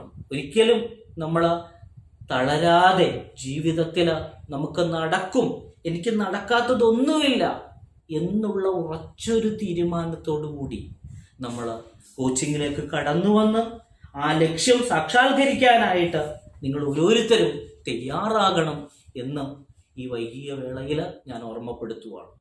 പല മോട്ടിവേഷൻ സ്റ്റോറികൾ, പല പല കാര്യങ്ങൾ നമുക്കറിയാം. അബ്രഹാം ലിങ്കന്റെ തുടങ്ങി, അതേപോലെ നമ്മളുടെ പല ഗാന്ധിജി തുടങ്ങി, നെൽസൺ മണ്ടേല തുടങ്ങി നിരവധി പേരുടെയൊക്കെ, എലോൺ മസ്ക് തുടങ്ങി നിരവധി പേരുടെ മോട്ടിവേഷണൽ സ്പീച്ചുകളും കാര്യങ്ങളും എല്ലാം നമ്മുടെ മനസ്സിലുണ്ട്. ഇതിനേക്കാൾ ഉപരിയായിട്ട് നമ്മുടെ മുമ്പിൽ തന്നെ നമുക്കുള്ള ഒത്തിരി ഒത്തിരി ഉദാഹരണങ്ങൾ നമ്മുടെ മുമ്പിൽ തന്നെയുണ്ട്. നമുക്ക് അവരിലേക്ക് ഒന്നും തന്നെ പോകേണ്ട കാര്യമില്ല. നമ്മളുടെ ജീവിതങ്ങളിൽ തന്നെ നമുക്ക് ഉദാഹരണങ്ങളുണ്ട്. ഈ ഉദാഹരണങ്ങളെല്ലാം നമ്മളെ പഠിപ്പിക്കുന്നത് തളരാതെ നമ്മൾ മുന്നേറിക്കഴിഞ്ഞാൽ നമുക്ക് ലക്ഷ്യം നേടാൻ കഴിയും എന്ന് തന്നെയാണ്. താൻ ആരാകണം എന്ന് ചോദിച്ചപ്പോ ഏറ്റവും പുറകിലെ ബെഞ്ചിലിരുന്നിട്ട് അമേരിക്കയുടെ പ്രസിഡന്റ് ആകണം എന്ന് പറഞ്ഞ അബ്രഹാം ലിങ്കൺ, അതേപോലെ തന്നെ സംസാരിക്കുമ്പോൾ വിക്കനുഭവപ്പെട്ടതിന്റെ പേരിൽ അഭിനയിക്കാൻ വേണ്ടി ചെന്നപ്പോ തനിക്ക് അഭിനയം പറഞ്ഞിട്ടില്ല എന്ന് പറഞ്ഞ് ആട്ടിയോടിച്ച മിസ്റ്റർ ബീൻ എന്തായി അവസാനം? ഏകാഭിനയം കൊണ്ട്, ഏകാംഗ അഭിനയം കൊണ്ട്, ഒരു മുഖാഭിനയം കൊണ്ട് എല്ലാവരെയും ഈ ലോകം മുഴുവൻ പ്രശസ്തമാക്കാനായിട്ട്, പ്രശസ്തി നേടാനായിട്ട് നമ്മുടെ മിസ്റ്റർ ബീനിന് കഴിയും. അങ്ങനെ എത്ര അനുഭവങ്ങൾ. അപ്പൊ അങ്ങനെയുള്ളവരുടെ ആ ഇതിൽ തളരാതെ, ആ പ്രതിസന്ധിയിൽ തളരാതെ മുന്നേറി. ടീച്ചർ കളിയാക്കി അബ്രഹാം ലിങ്കണെ, മണ്ടത്തരം പറയുന്നു, വിഡ്ഢിയായ കുട്ടി. പക്ഷെ അവിടെ ആ കുട്ടി തളർന്നില്ല. ആ ഏറ്റ മുറിപ്പാടുകള് അത് ജീവിതത്തിലേക്ക് പകർത്തിക്കൊണ്ട്, ആ ടീച്ചർ പറഞ്ഞ വാക്കുകൾ ഏറ്റെടുത്തുകൊണ്ട്, ഞാൻ അതാ പറഞ്ഞത്, ബൈബിള് പറഞ്ഞത് എന്താ? വാക്ക് വിത്താണ്, വാക്ക് വിത്താണ്. ആ ടീച്ചർ പറഞ്ഞ വാക്കുകൾ നിനക്കൊരിക്കലും നടക്കില്ല എന്നു പറഞ്ഞ വാക്ക് ഏറ്റെടുത്തുകൊണ്ട് നടക്കുമെന്ന് പറഞ്ഞ് തെളിയിച്ച അബ്രഹാം ലിങ്കൺ. അതേപോലെ അഭിനയം തനിക്ക് പറ്റിയ പണിയല്ല എന്ന് പറഞ്ഞവരോട് അഭിനയിച്ച് കാണിച്ചുകൊണ്ട് ചരിത്രം സൃഷ്ടിച്ച മിസ്റ്റർ ബീൻ. അങ്ങനെയുള്ള മിസ്റ്റർ ബീനിന്റെയും അതേപോലെ തന്നെ നമ്മളുടെ അബ്രഹാം ലിങ്കന്റെയും എല്ലാം മനസ്ഥിതി നിങ്ങൾക്കുണ്ടെങ്കിൽ, ഒരിക്കലും നിങ്ങളുടെ പ്രതിസന്ധികളിൽ തളരാത്ത ഒരു മനസ്ഥിതി നിങ്ങൾക്കുണ്ടെങ്കിൽ, അടിപതറാതെ തളരാതെ ആ പ്രതീക്ഷകളിൽ ലക്ഷ്യങ്ങൾക്ക് വേണ്ടി മുന്നേറാനുള്ള ഒരു കരുത്ത് നിങ്ങൾക്കുണ്ടെങ്കിൽ, നമുക്ക് ഒരുമിച്ച് നീങ്ങാം ആ പ്രൊബേഷൻ ഓഫീസർ തസ്തികയിലേക്ക്, ആ സീറ്റിലേക്ക് നമുക്ക് ഒരുമിച്ച് നീങ്ങാം. നമ്മളുടെ പരാജയങ്ങള് നമുക്ക് മറക്കാം. നമ്മൾ എപ്പോഴും ഒരു ഓട്ട മത്സരത്തിന് നിൽക്കുമ്പോൾ എങ്ങനെയാ നിൽക്കുക? കാല് പുറകിലേക്ക് ഒരു കാല് വെച്ചതിന് ശേഷമാണ് നമ്മൾ മുന്നോട്ട് ഓടുന്നത്. നമ്മളുടെ ജീവിതത്തിൽ വന്ന പതനങ്ങളെല്ലാം അത് പതനങ്ങളായിരുന്നു. അതുകൊണ്ടാണ് നമ്മൾ പുറകിലോട്ട് കാല് വെച്ചത്. ഇനി നമുക്ക് കുതിക്കണം. ആ കുതിപ്പിന് നിങ്ങൾ ഓരോരുത്തരും ഭാഗവക്കാകണം. ന്യൂട്ടന്റെ തേർഡ് ലോ എന്താ പറയുന്നേ? Every action is equal and opposite reaction. എല്ലാ പ്രവർത്തനങ്ങൾക്കും തുല്യവും വിപരീതവുമായ പ്രതിപ്രവർത്തനമുണ്ട്. നമ്മൾ അതിനു വേണ്ടി അധ്വാനിച്ചാൽ നമുക്ക് ആ ലക്ഷ്യം നേടാനായിട്ട് കഴിയും. നമ്മുടെ കയ്യിൽ ഒരു ബോളുണ്ട്. ആ ബോള് നെഞ്ചോട് ചേർത്ത് വെച്ചുകൊണ്ടിരുന്നാൽ ആ ബോൾ അവിടെ ഇരിക്കത്തേ ഉള്ളൂ. അതേസമയം നമുക്ക് ആ ബോൾ ഉപയോഗിച്ച് കളിക്കണമെങ്കിൽ, നമുക്ക് അതിൽ എന്തെങ്കിലും ഒരു ഇത് കിട്ടണമെങ്കിൽ നമ്മൾ ആ ബോളൊന്ന് എറിയുകയോ അതല്ലെങ്കിൽ അത് തട്ടുകയോ ചെയ്യണം. എന്ന് പറഞ്ഞതുപോലെ നമ്മൾ ആർജിച്ച വിദ്യാഭ്യാസം ഉണ്ടല്ലോ, നമുക്ക് നമ്മുടെ കാരണവന്മാർ നമുക്ക് നേടിത്തന്ന വിദ്യാഭ്യാസം ഉണ്ടല്ലോ, അവര് കഷ്ടപ്പെട്ട നമുക്ക് ആ കോഴ്സ് പഠിക്കണം, ഈ കോഴ്സ് പഠിക്കണം. ഇന്ന് മീശയും താടിയും എല്ലാം വന്ന് നമ്മൾ നിൽക്കുമ്പോ ആരാ ഇതെല്ലാം നമുക്ക് നേടിത്തന്നത്? നീ സ്വന്തം ആർജിച്ചതാണോ മോനെ? അല്ലെങ്കിൽ നീ സ്വന്തം ആർജിച്ചതാണോ മോളെ ഈ നേടിയതെല്ലാം? അല്ല, നമ്മുടെ കാരണവന്മാര് നമ്മളെ പഠിപ്പിച്ച് ഈ നിലയിലാക്കി, എന്നെയും നിങ്ങളെയും. അപ്പൊ അവര് നിങ്ങളെ പഠിപ്പിച്ച ആ നിലയിലാക്കിയ സംഭവം നിങ്ങൾ മാറോട് ചേർത്ത് വെച്ചുകൊണ്ടിരുന്നത് കൊണ്ട് കാര്യമുണ്ടോ? ഇല്ല.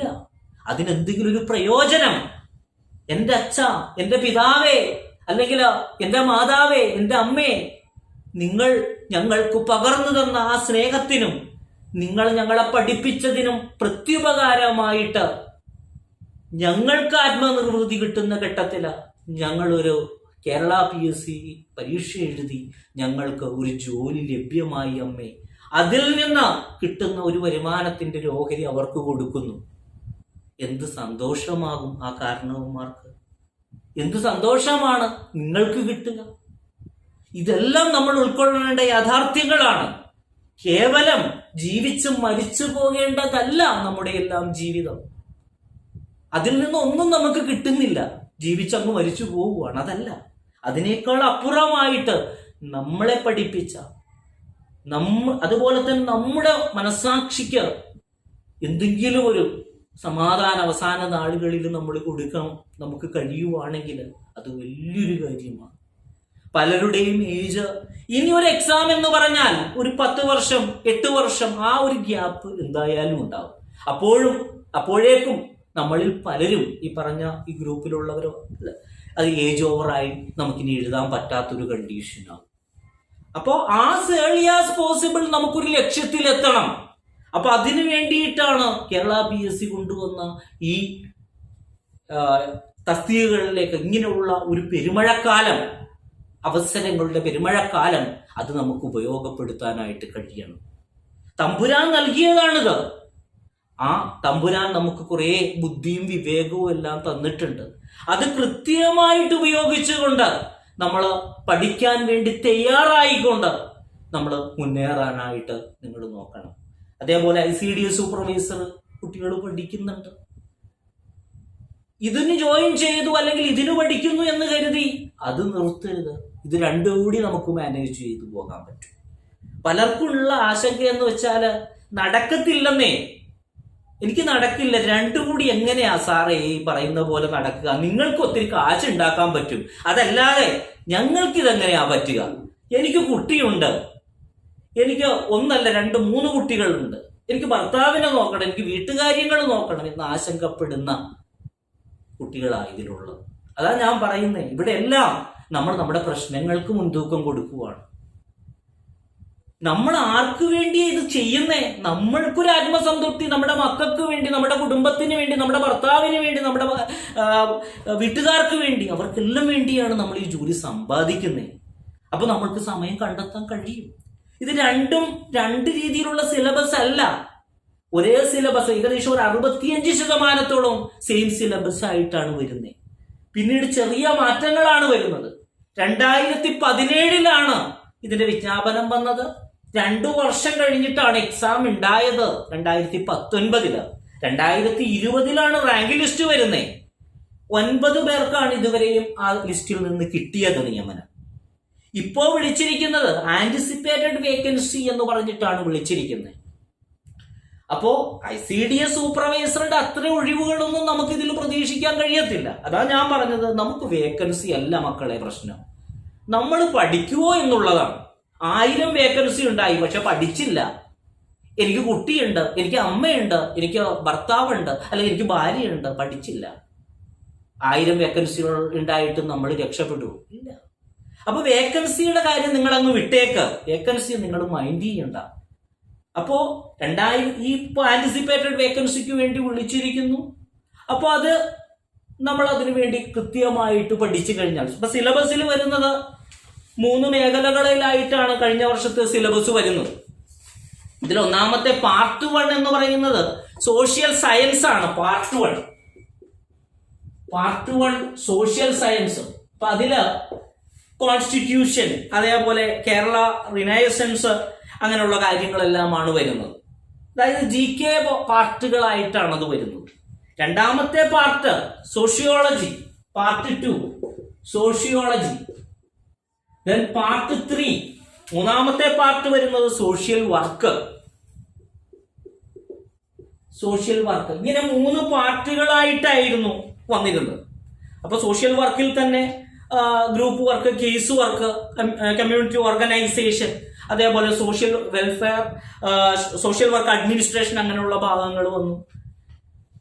ഇപ്പോൾ ചിലപ്പോ ഇതിൽ സമൂലമായ മാറ്റങ്ങൾ, ചിലപ്പോ ഒന്നല്ല, എന്തായാലും ഒരു 90% സമൂലമായ മാറ്റങ്ങൾ വരും. ഇപ്പോൾ വരുന്ന സിലബസുകളിലെല്ലാം ഇത്തരത്തിലുള്ള മാറ്റങ്ങളുണ്ട്. അപ്പൊ ഇതിൽ ആദ്യത്തെ ഈ പാർട്ട് സോഷ്യൽ സയൻസ് ഭാഗങ്ങളിൽ ഒരു അഴിച്ചുപണി എന്തായാലും നടക്കാനായുള്ള സാധ്യത നമുക്ക് തള്ളിക്കളയാൻ പറ്റത്തില്ല. അപ്പൊ അതില് മാറ്റങ്ങൾ എന്തായാലും ഉണ്ടാകും. അപ്പൊ അതനുസരിച്ചിട്ട് കോൺസ്റ്റിറ്റ്യൂഷൻ എന്തായാലും ഉണ്ടാവും. ചിലപ്പോൾ കേരള റിനൈസൻസ് അങ്ങനെയുള്ള ഭാഗങ്ങൾ മാറ്റി സോഷ്യൽ ലെജിസ്ലേഷൻ കുറെ കൂടി വൈഡായിട്ട് കുറെ ആക്ടുകളെല്ലാം കയറി വരാനായിട്ടുള്ള സാധ്യതകളുണ്ട്. അപ്പൊ അതുകൊണ്ട് തന്നെ ഞാൻ പറഞ്ഞത് ഈ 2 ഭാഗവും 65% ICDS സൂപ്പർവൈസർക്ക് പഠിക്കുന്ന ഭാഗത്ത് നിന്ന് ഉൾപ്പെട്ട ഭാഗങ്ങളാണ്. അപ്പൊ അത് ICDS സൂപ്പർവൈസർക്ക് ചേർന്ന കുട്ടികൾ വീണ്ടും കോച്ചിങ്ങിൽ പങ്കെടുത്ത് അതിൽ ജോയിൻ ചെയ്ത് പഠിക്കുമ്പോൾ നിങ്ങൾക്ക് റിവിഷൻ സാധ്യത വരുവാണ്. അപ്പൊ ഞാൻ സോഷ്യൽ കേസ് വർക്ക് എടുക്കുന്നു, അല്ലെങ്കിൽ ഗ്രൂപ്പ് വർക്ക് എടുക്കുന്നു. അപ്പൊ നിങ്ങൾ വീണ്ടും അത് ഒന്നുകൂടി പഠിക്കുവാണ്.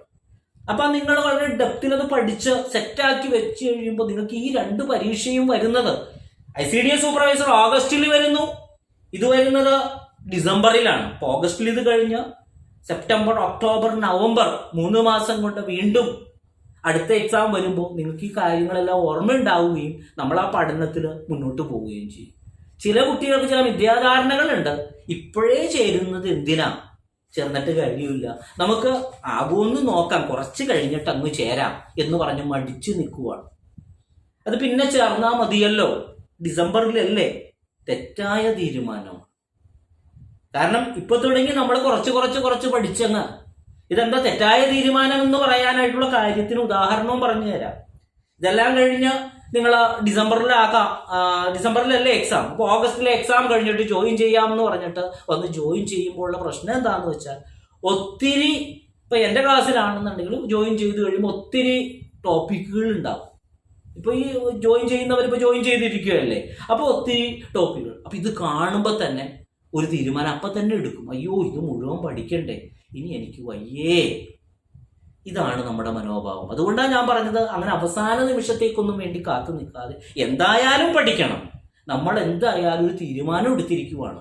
2024 റാങ്ക് ലിസ്റ്റ് ഉണ്ടാവുകയാണെങ്കിൽ, അല്ലെങ്കിൽ 2024 ഈ 2 എക്സാമുകളിൽ മിന്നുന്ന വിജയങ്ങൾ നേടിക്കൊണ്ട് ഈ അക്കാദമിക്ക് അഭിമാനമായിക്കൊണ്ട്, നിങ്ങളുടെ കുടുംബത്തിന് അഭിമാനമായിക്കൊണ്ട്, നിങ്ങളുടെ മക്കൾക്ക്, നിങ്ങളുടെ ഭർത്താവിന്, നിങ്ങളുടെ വീട്ടുകാർക്ക് സംരക്ഷണമായിക്കൊണ്ട് ഒരു ജോലി നേടും.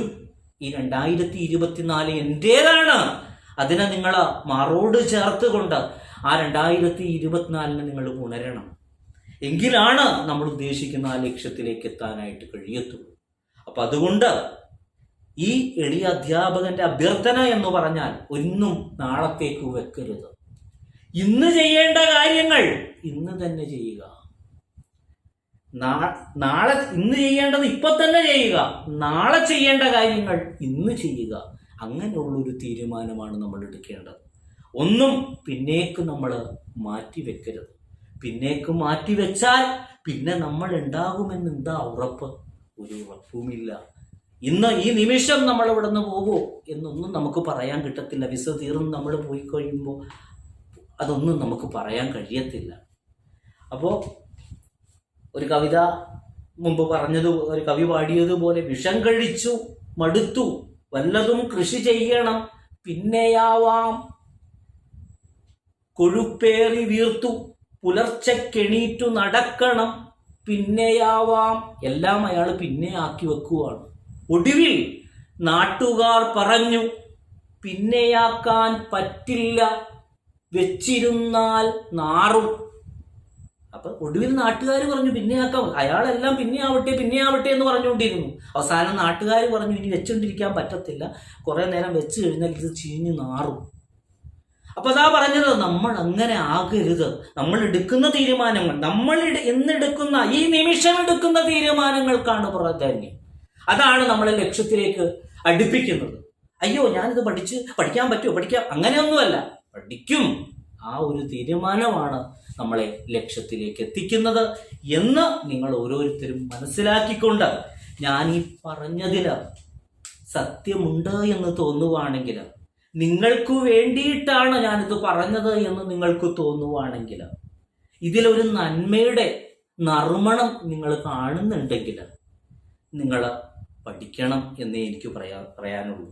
അത് എൻ്റെ ഈ കോച്ചിങ്ങിന് കീഴിൽ വരണമെന്നൊന്നും ഒരിക്കലും ഈ അധ്യാപകൻ പറയുന്നില്ല. അതാണ് ഞാൻ ആദ്യമേ സൂചിപ്പിച്ചത്. നിങ്ങൾക്ക് ഇതുകൊണ്ട് ഉപകാരമുണ്ട് എന്ന് തോന്നുന്നുണ്ടെങ്കിൽ മാത്രം നിങ്ങൾ ജോയിൻ ചെയ്ത് നിങ്ങൾ പഠിക്കാൻ വേണ്ടി തയ്യാറായാൽ മതി. അല്ലാതെ കുട്ടികളെ ഒരിക്കലും ഒരു അധ്യാപകൻ പറഞ്ഞല്ലോ എന്ന് പറഞ്ഞിട്ട് എടുത്തു ചാടുകയോ, നിങ്ങൾക്ക് കംഫർട്ട് ആകുന്നത് പഠനമാണ് ലഭ്യമാകുന്നതെങ്കിൽ മാത്രം നിങ്ങൾ ജോയിൻ ചെയ്യുക. അതേപോലെ തന്നെ നിങ്ങൾ ഓരോരുത്തരും നിങ്ങൾ ഇത് മറ്റുള്ളവരിലേക്ക്, അതായത് നമ്മൾ അറിയാൻ വയ്യാത്ത ആളുകളിലേക്കും ഈ കാര്യങ്ങളൊന്നും അങ്ങ് എത്തിച്ചു കൊടുത്തുകൊണ്ട് മറ്റുള്ളവരെ, ഞാൻ പറഞ്ഞില്ലേ എനിക്ക് അങ്ങനെ പരസ്യങ്ങളോ കാര്യങ്ങളോ ഒന്നുമില്ല, കുട്ടികൾ മുഖാന്തരമുള്ള ഒരിത് മാത്രമേ ഉള്ളൂ. അതുകൊണ്ട് നിങ്ങളുടെ സഹപ്രവർത്തകരിലേക്ക് എത്തിച്ചു കൊടുത്ത് അവർക്ക് അത് എന്നെ സംബന്ധിച്ചിടത്തോളം മറ്റുള്ളവരിലേക്ക് എത്തിച്ച് കുറേ കുട്ടികൾ ഈ പറഞ്ഞതിനെപ്പറ്റി അറിയുകയും അതേപോലെ അവർ മനസ്സിലാക്കുകയും ചെയ്തു കഴിയുമ്പോൾ അവർക്കും ഇതേപോലുള്ള തോന്നലുകൾ, അതാണ് ഞാൻ പറഞ്ഞത്, വാക്ക് വിത്താണ്. ആ വാക്ക് കൊണ്ട് ആരെങ്കിലും രക്ഷപ്പെട്ടു പോകുകയാണെങ്കിൽ, നാളെ ഞാനെല്ലാം മണ്ണടഞ്ഞു പോയാലും ഈ പേര് നമ്മൾ എത്ര ഉണ്ടാക്കി എന്ന് പറഞ്ഞിട്ട് കാര്യമില്ല. മറിച്ച് നമ്മുടെ ഒരു വാക്ക് കൊണ്ട് ഒരാൾ നന്നായി കഴിഞ്ഞാൽ നാളെ ആ ആള് സ്മരിക്കപ്പെടും. ഇപ്പം നാളെ നിങ്ങൾക്കൊരു ജോലി കിട്ടുമ്പോൾ നിങ്ങൾ ആദ്യം സ്മരിക്കുന്നത് ആ ഒരു അധ്യാപകൻ ഇങ്ങനെ പറഞ്ഞു, ഞാനിങ്ങനെ ചേരാതെ നിൽക്കുമായിരുന്നു, അപ്പോഴാണ് ഇങ്ങനെ ഒരു വാക്ക് കേട്ടത്, അപ്പം ഞാൻ അതിൽ ജോയിൻ ചെയ്തു എന്നുള്ള ഒരു ഇതാണ് നമ്മൾ പ്രതീക്ഷിക്കുന്നത്. അതുകൊണ്ടാണ് ഞാൻ പറഞ്ഞത് വാക്ക് വിത്താണ്. ആ വാക്ക് നിങ്ങൾ പാകണം, അത് വളർത്തണം, അത് ലൈഫ് പൊട്ടൻഷ്യാലിറ്റിയാണ്. അപ്പൊ അത് മറ്റുള്ളവരിലേക്ക് എത്തുമ്പോൾ അവർക്ക് ആർക്കെങ്കിലും അത് ഉപകാരം ഉണ്ടാകുമ്പോൾ എന്താ കുട്ടി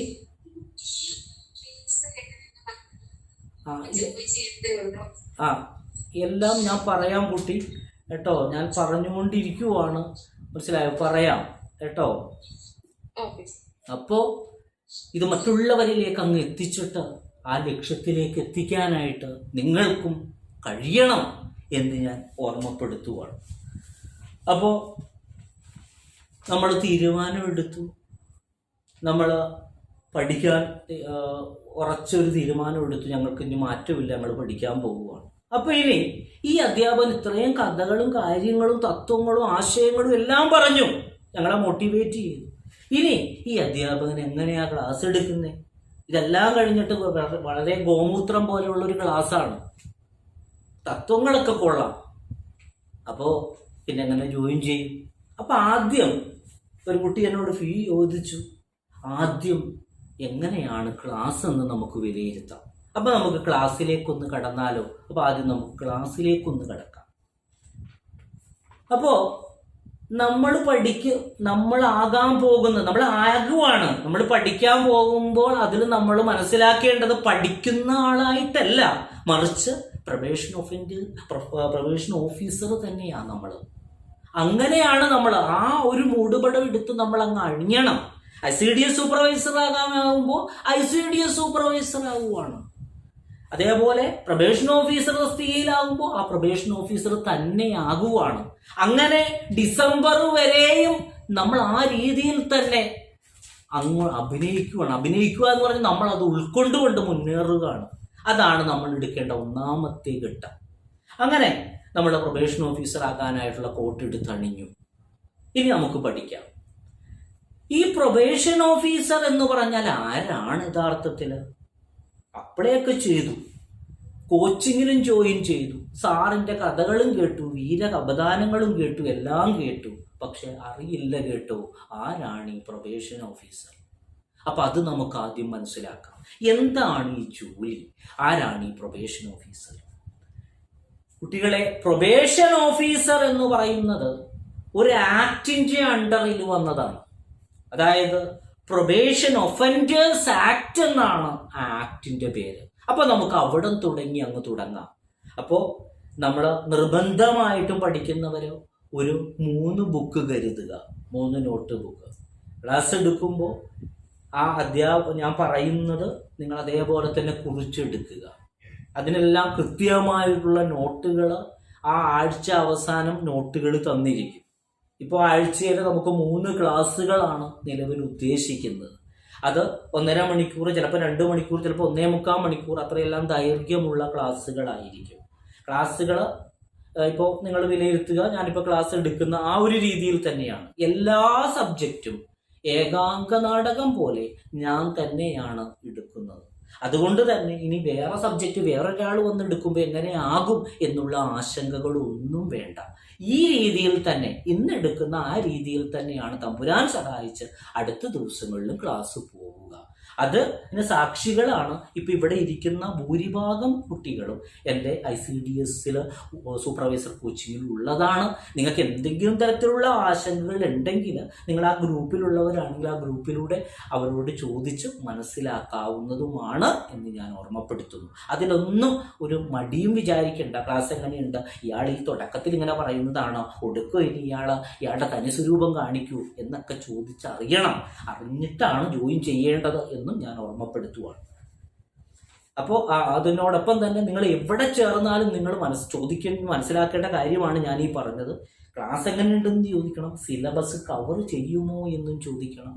അതേപോലെ തന്നെ ക്വസ്റ്റ്യൻ പേപ്പറുകൾ ഇതെല്ലാം കൈകാര്യം ചെയ്യുന്നുണ്ടോ എന്നുള്ള ഈ കാര്യങ്ങളെല്ലാം, അതേപോലെ എത്ര നാൾ വരെ കോച്ചിങ് ഉണ്ട്, ഇതൊക്കെ നമ്മൾ കൃത്യമായിട്ട് അറിഞ്ഞിട്ട് വേണം ഒരു സ്ഥലത്ത് മക്കളെ നിങ്ങൾ ജോയിൻ ചെയ്യാൻ എന്ന് ഞാൻ ഓർമ്മപ്പെടുത്തുവാണ്. നമ്മുടെ കോച്ചിങ് എക്സാമിൻ്റെ തലേ ദിവസം വരെ കോച്ചിങ് ഉണ്ടാവും. നമ്മൾ ഓരോ ടോപ്പിക്കിനും ശേഷം നമ്മൾ കൃത്യമായിട്ട് ഓരോ ആഴ്ചയിലും ക്വസ്റ്റ്യൻസ് ഉണ്ടാകും. ആ ക്വസ്റ്റ്യൻസ് ചിലപ്പോൾ 50 ക്വസ്റ്റ്യൻസ്, ചിലപ്പോൾ 100 ക്വസ്റ്റ്യൻ, ആ ടോപ്പിക്കിൽ വരാവുന്ന പരമാവധി ക്വസ്റ്റ്യൻസ് ഉണ്ടാകും. അതേപോലെ നോട്ടുകൾ നമ്മളത് കൃത്യമായിട്ട് PDF നോട്ടുകളും നിങ്ങൾക്ക് തരുന്നതാണ് എന്നുള്ളത് ഞാൻ ഓർമ്മപ്പെടുത്തുന്നു. അതല്ലാതെ നമ്മളിപ്പോൾ ഓരോ ഇൻസ്റ്റിറ്റ്യൂഷനുകൾ പരിശോധിച്ച് നോക്കിയാൽ അവിടെ തരുന്ന നോട്ടുകൾ മിക്കവാറും, ഞാനും പഠിച്ചതുകൊണ്ടാണ് എനിക്കറിയാവുന്നത്, നമുക്ക് ഏതെങ്കിലും ഒരു ടെക്സ്റ്റ് അങ്ങോട്ട് തരും, നമ്മൾ കണ്ടെത്തണം. അങ്ങനെയൊന്നുമല്ല, നമ്മൾ തന്നെ തയ്യാറാക്കുന്ന നോട്ടുകളാണ്. അത് കൃത്യമായിട്ട് നിങ്ങൾ പഠിച്ച് ആ ലക്ഷ്യത്തിലെത്തണം എന്ന് ഞാൻ ഓർമ്മപ്പെടുത്തുവാണ്. അപ്പോൾ നമ്മൾ പറഞ്ഞു വന്നത് പ്രൊബേഷൻ ഒഫൻഡേഴ്സ് ആക്ട്. ആക്ടിന്റെ പേരെന്താണ്? Probation offenders act. വർഷം 1958, 1958. ആദ്യത്തെ ഒരു പോയിന്റ് നമുക്ക് കിട്ടി. Probation offenders act enacted in the year എന്നാണ് അത് പാസ്സാക്കിയത്. 1958, 1958. അപ്പൊ അതിന്റെ ഡേറ്റ് ആൻഡ് മന്ത് ഏതാണെന്ന് ചോദിച്ചാൽ 16th May 1958. 16th May 1958. 1958 May മാസം 16-നാണ് പ്രൊബേഷൻ ഒഫൻഡേഴ്സ് ആക്ട് എന്ന് പറയുന്ന ആക്ട് എനാക്ട് ചെയ്തത്. എനാക്റ്റഡ്, അതായത് എനാക്റ്റഡ് മീൻസ് അത് നിയമമാകുകയാണ്. അതിൽ പ്രസിഡന്റ് ഒപ്പുവെക്കുമ്പോഴാണ് എനാക്റ്റഡ് എന്ന് പറയുന്നത്. 16th May 1958. ഇതിലെ ടോട്ടൽ 19 സെക്ഷൻസ് ആണുള്ളത്. 19 വകുപ്പുകളാണ് ഈ പ്രൊബേഷൻ ഒഫൻഡേഴ്സ് ആക്ടിൽ ഉള്ളത്. എത്ര വകുപ്പുകളാണ്? 19 വകുപ്പുകളാണ് ഇതിൽ പ്രധാനമായിട്ടുള്ളത്. 19. അപ്പോ the word probation is derived from a Latin word. പ്രോബോ. Soumya മൈക്കൊന്ന് മൂട്ടാക്കോ? Soumya Soumya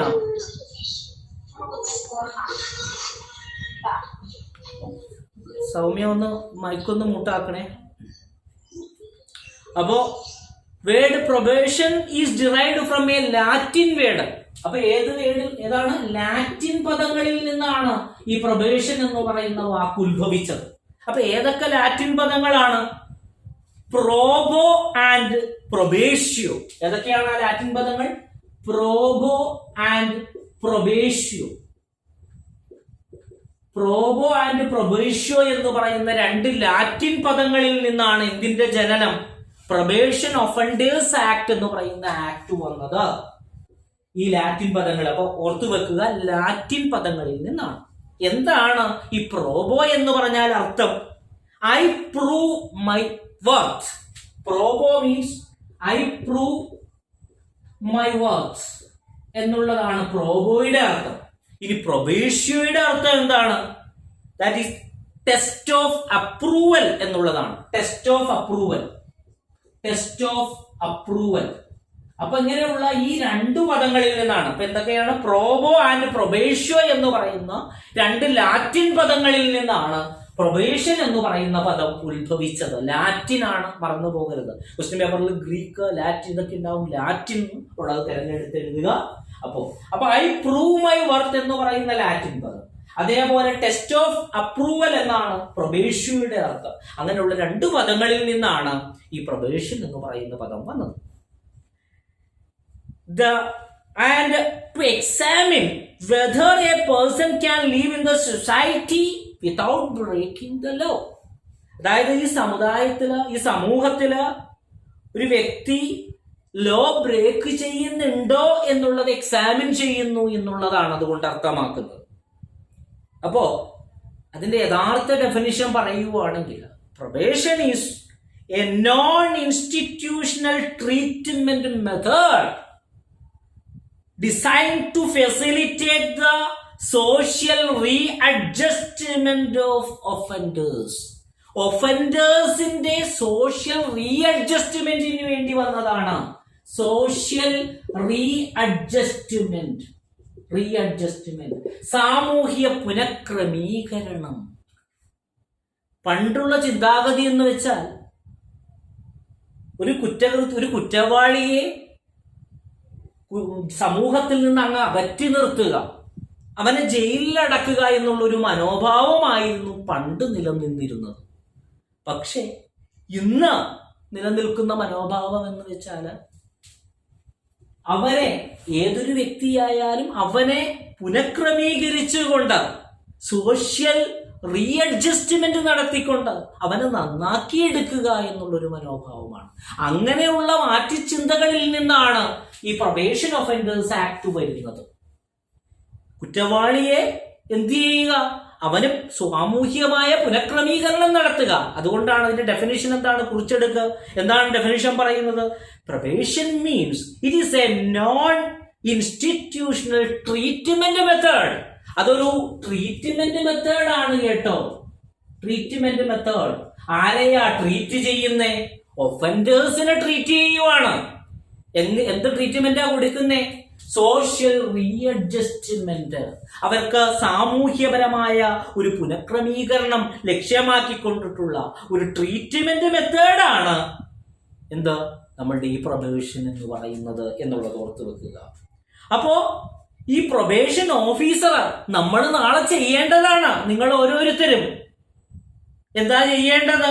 ഈ പ്രൊബേഷൻ ഓഫീസറായ നിങ്ങൾ ഓരോരുത്തരിലൂടെയാണ് ഒരു ഇൻഡിവിജ്വലൈസ്ഡ് ആയിട്ടുള്ള ഒരു ട്രീറ്റ്മെന്റ് കൊടുക്കുവാണ്.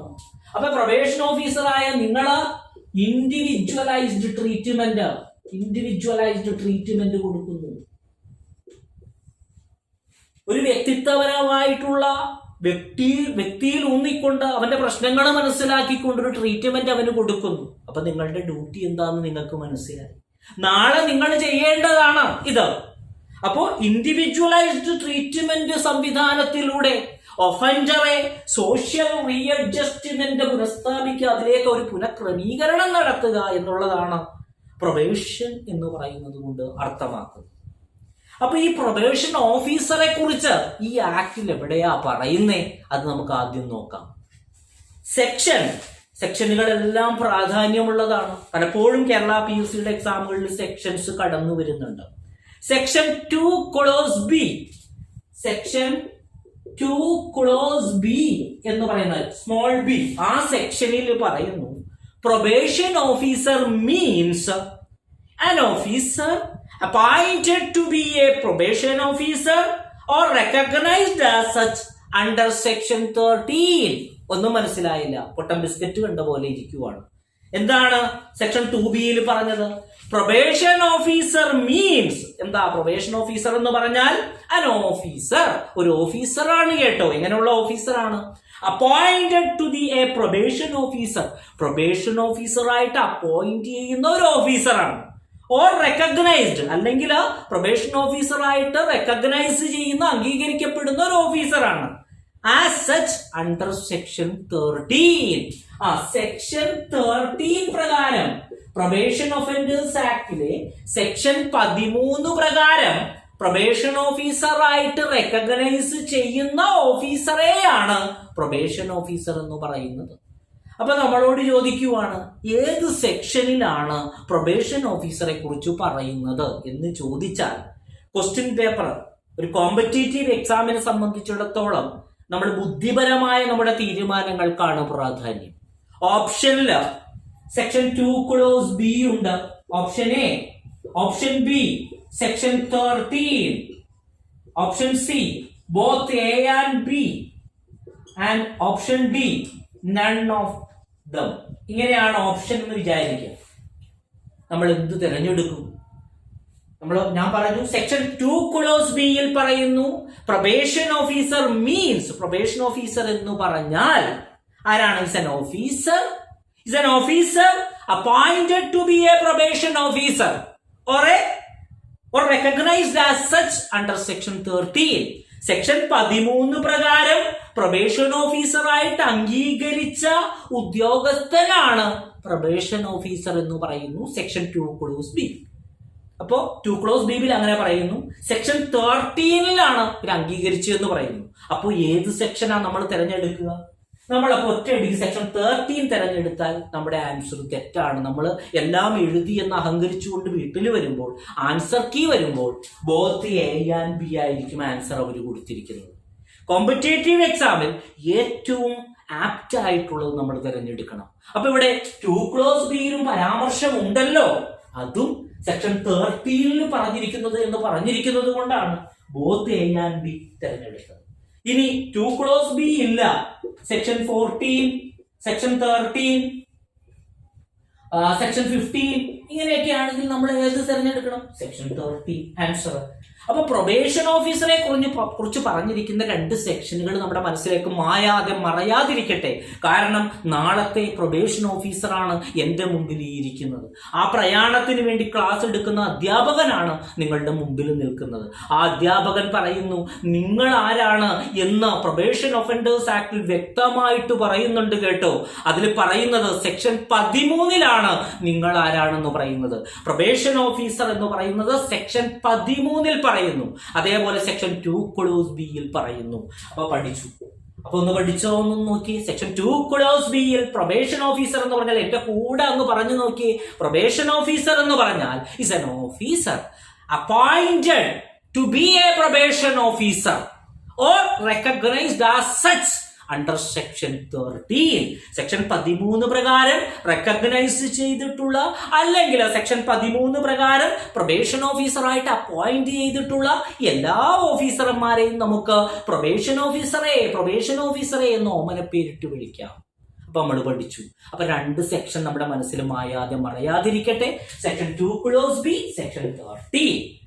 ഇനി നമുക്ക് ഈ പ്രൊബേഷൻ ഓഫീസർ സെക്ഷൻ 13 പറഞ്ഞിരിക്കുന്നു എന്ന് പറഞ്ഞു. എന്താ സെക്ഷൻ 13 പറഞ്ഞിരിക്കുന്നതെന്ന് നോക്കാം. Probation officer under this act shall be. ഒരു പ്രൊബേഷൻ ഓഫീസർ എന്ന് പറഞ്ഞാൽ ആരായിരിക്കണം? A person appointed to be a probation officer by the state government or recognized as such by state government. എന്താണ്? A person appointed to be a probation officer by state government. State government probation officer ആയിട്ട് appoint ചെയ്ത ഉദ്യോഗസ്ഥൻ ആരാണോ അവനാണ് probation officer. അതാണ് നിങ്ങള് state government Kerala PSC അപേക്ഷ ക്ഷണിച്ചിരിക്കുന്നു. ജനുവരി 31 അപേക്ഷിക്കണം. അങ്ങനെ നമ്മൾ അപേക്ഷിച്ചു. VAJ അക്കാഡമിക്സില് അബ്ദുൽ ജലീൽ സാറിന്റെ നേതൃത്വത്തില് പഠനം ആരംഭിച്ചിരിക്കുന്നു. അങ്ങനെ നിങ്ങൾക്ക് അപ്പോയിന്റ്മെന്റ് കിട്ടുന്നു. അപ്പൊ നിങ്ങൾ ആരായി? പ്രൊബേഷൻ ഓഫീസറായി. അപ്പൊ ഒന്നാമത്തെ കാറ്റഗറി എന്താ പറയുന്നത്? A person appointed to be a probation officer by the state government or recognised as such by the state. State government അംഗീകരിച്ചതോ അല്ലെങ്കിൽ സ്റ്റേറ്റ് ഗവൺമെന്റ് അപ്പോയിന്റ് ചെയ്തതോ ആയിട്ടുള്ള വ്യക്തിയാണ് പ്രൊബേഷൻ ഓഫീസർ. അപ്പൊ സെക്ഷൻ 13 പറയുന്ന കാര്യമാണ് പറയുന്നത്. സെക്ഷൻ 13 വ്യക്തമായിട്ട് പറയുന്നു എന്ന് പറഞ്ഞു. വ്യക്തമായിട്ട് പറയുന്നത് ഇതാണ്. എന്താണ്? സ്റ്റേറ്റ് ഗവൺമെന്റ് അപ്പോയിന്റ് ചെയ്യുന്ന അല്ലെങ്കിൽ സ്റ്റേറ്റ് ഗവൺമെന്റ് റെക്കഗ്നൈസ് ചെയ്യുന്ന ഉദ്യോഗസ്ഥൻ, സ്റ്റേറ്റ് ഗവൺമെന്റ് റെക്കഗ്നൈസ് ചെയ്യുന്ന, സ്റ്റേറ്റ് ഗവൺമെന്റ് അപ്പോയിന്റ് ചെയ്യുന്ന ആ വ്യക്തിയുടെ ഓമന പേരാണ് പ്രൊബേഷൻ ഓഫീസർ എന്ന് പറയുന്നത്. ഇനി അടുത്തത് എ പേഴ്സൺ. തീർന്നില്ല. A person appointed for this purpose by a society recognized in this behalf by the state government. State government appoint ചെയ്യുന്ന ഉദ്യോഗസ്ഥൻ പ്രൊബേഷൻ ഓഫീസർ ആണ്. അതുപോലെ A person provided four this purpose, ഈ പർപ്പസിന് വേണ്ടി. ഏതു പർപ്പസിന്? ഈ ഇൻഡിവിജ്വലൈസ്ഡ് ട്രീറ്റ്മെന്റ് എല്ലാം കൊടുത്ത് സോഷ്യൽ റീഅഡ്ജസ്റ്റ്മെന്റിലേക്ക് ഒരു ഒഫൻഡറെ തിരിച്ചു കൊണ്ടുവരണം എന്നൊക്കെ പറഞ്ഞില്ലേ? അപ്പൊ അങ്ങനെയുള്ള പർപ്പസിന് വേണ്ടിയിട്ട് ഒരു society recognised in this behalf by the state, അതിനുവേണ്ടി ഏതെങ്കിലും ഒരു സൊസൈറ്റി അങ്ങനെ ഒരു പേഴ്സണെ അപ്പോയിന്റ് ചെയ്തിട്ടുണ്ട്. എന്നിട്ട് അത് ആര് റെക്കഗ്നൈസ് ചെയ്തിട്ടുണ്ട്? അത് നമ്മുടെ സ്റ്റേറ്റ് ഗവൺമെന്റ് അംഗീകരിച്ചിട്ടുണ്ടെങ്കിൽ ആ വ്യക്തിയും പ്രൊബേഷൻ ഓഫീസർ ആകാം.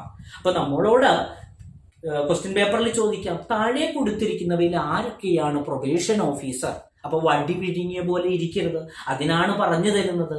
ഒന്നാമത് എങ്ങനെയുള്ള ആളാണ്? സ്റ്റേറ്റ് ഗവൺമെന്റ് അപ്പോയിന്റ് ചെയ്യുന്നതോ സ്റ്റേറ്റ് ഗവൺമെന്റ് റെക്കഗ്നൈസ് ചെയ്യുന്നതോ ആയിട്ടുള്ള ഓഫീസറാണ് പ്രൊബേഷൻ ഓഫീസർ.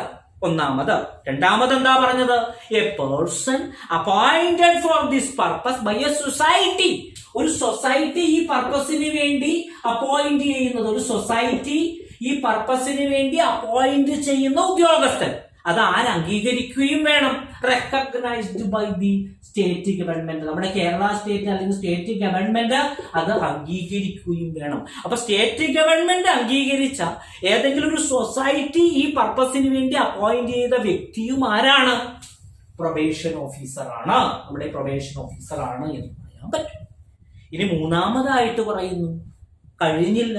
ഇനി exceptional case, any other person who in the opinion of the court to fit to act as a probation officer in special circumstances of the case. എന്താ പറയുന്നത്? ചില പ്രത്യേക exceptional കേസുകളിൽ any other person, ഇത് രണ്ടുമല്ലാത്ത ഏതെങ്കിലും ഒരു person, അയാളുടെ പ്രത്യേകത എന്താണ്? In the opinion of the court, കോടതിയുടെ അഭിപ്രായത്തിൽ, to fit to act as a probation officer, probation officer ആയിട്ട് ഫിറ്റ് ആയിട്ടുള്ളത്, അടിച്ച് ഫിറ്റ് ആയിട്ട് വരുന്ന ആളെ പ്രൊബേഷൻ ഓഫീസർ ആയിട്ട് ആക്കുന്നു എന്നല്ല. To fit to act as a probation officer ആകാൻ യോഗ്യതയുള്ള ഒരു വ്യക്തിയെ in special circumstances of the case, ഏതെങ്കിലും ഒരു കേസിന്റെ അടിയന്തര സ്പെഷ്യലായിട്ടുള്ള സാഹചര്യങ്ങൾ കൊണ്ട് ഒരാളെ ആക്കണമെന്ന് കോടതിക്ക് തോന്നുന്ന പക്ഷം കോടതിക്ക് അപ്പോയിന്റ് ചെയ്യാൻ പറ്റും. അപ്പൊ അങ്ങനെയുള്ള ആളും പ്രൊബേഷൻ ഓഫീസറാണ്. അപ്പൊ 3 കാര്യങ്ങളാ പറഞ്ഞത്. ഒന്ന്, നമ്മൾ ഇപ്പൊ എഴുതുന്നു, പരീക്ഷ എഴുതുന്നു, അതാ പറയുന്നത്. ഒന്നാമത്തേത്, സ്റ്റേറ്റ് ഗവൺമെന്റ് അപ്പോയിന്റ് ചെയ്യുന്ന ഉദ്യോഗസ്ഥൻ അല്ലെങ്കിൽ സ്റ്റേറ്റ് ഗവൺമെന്റ് റെക്കഗ്നൈസ് ചെയ്യുന്ന ഉദ്യോഗസ്ഥൻ പ്രൊബേഷൻ ഓഫീസറാണ് കേട്ടോ, പഠിച്ചു. രണ്ടാമത് എന്താ പറഞ്ഞത്? ഏതെങ്കിലും ഒരു സൊസൈറ്റി ഈ പർപ്പസിന് വേണ്ടി അപ്പോയിന്റ് ചെയ്യുന്ന ആൾ ആരാണ്? അതും പ്രൊബേഷൻ ഓഫീസറാണ് കേട്ടോ. മൂന്നാമത് എന്താ പറഞ്ഞത്? In exceptional circumstances any other person, ഏതൊരു വ്യക്തിയും പ്രൊബേഷൻ ഓഫീസർ ആകും. എപ്പോ?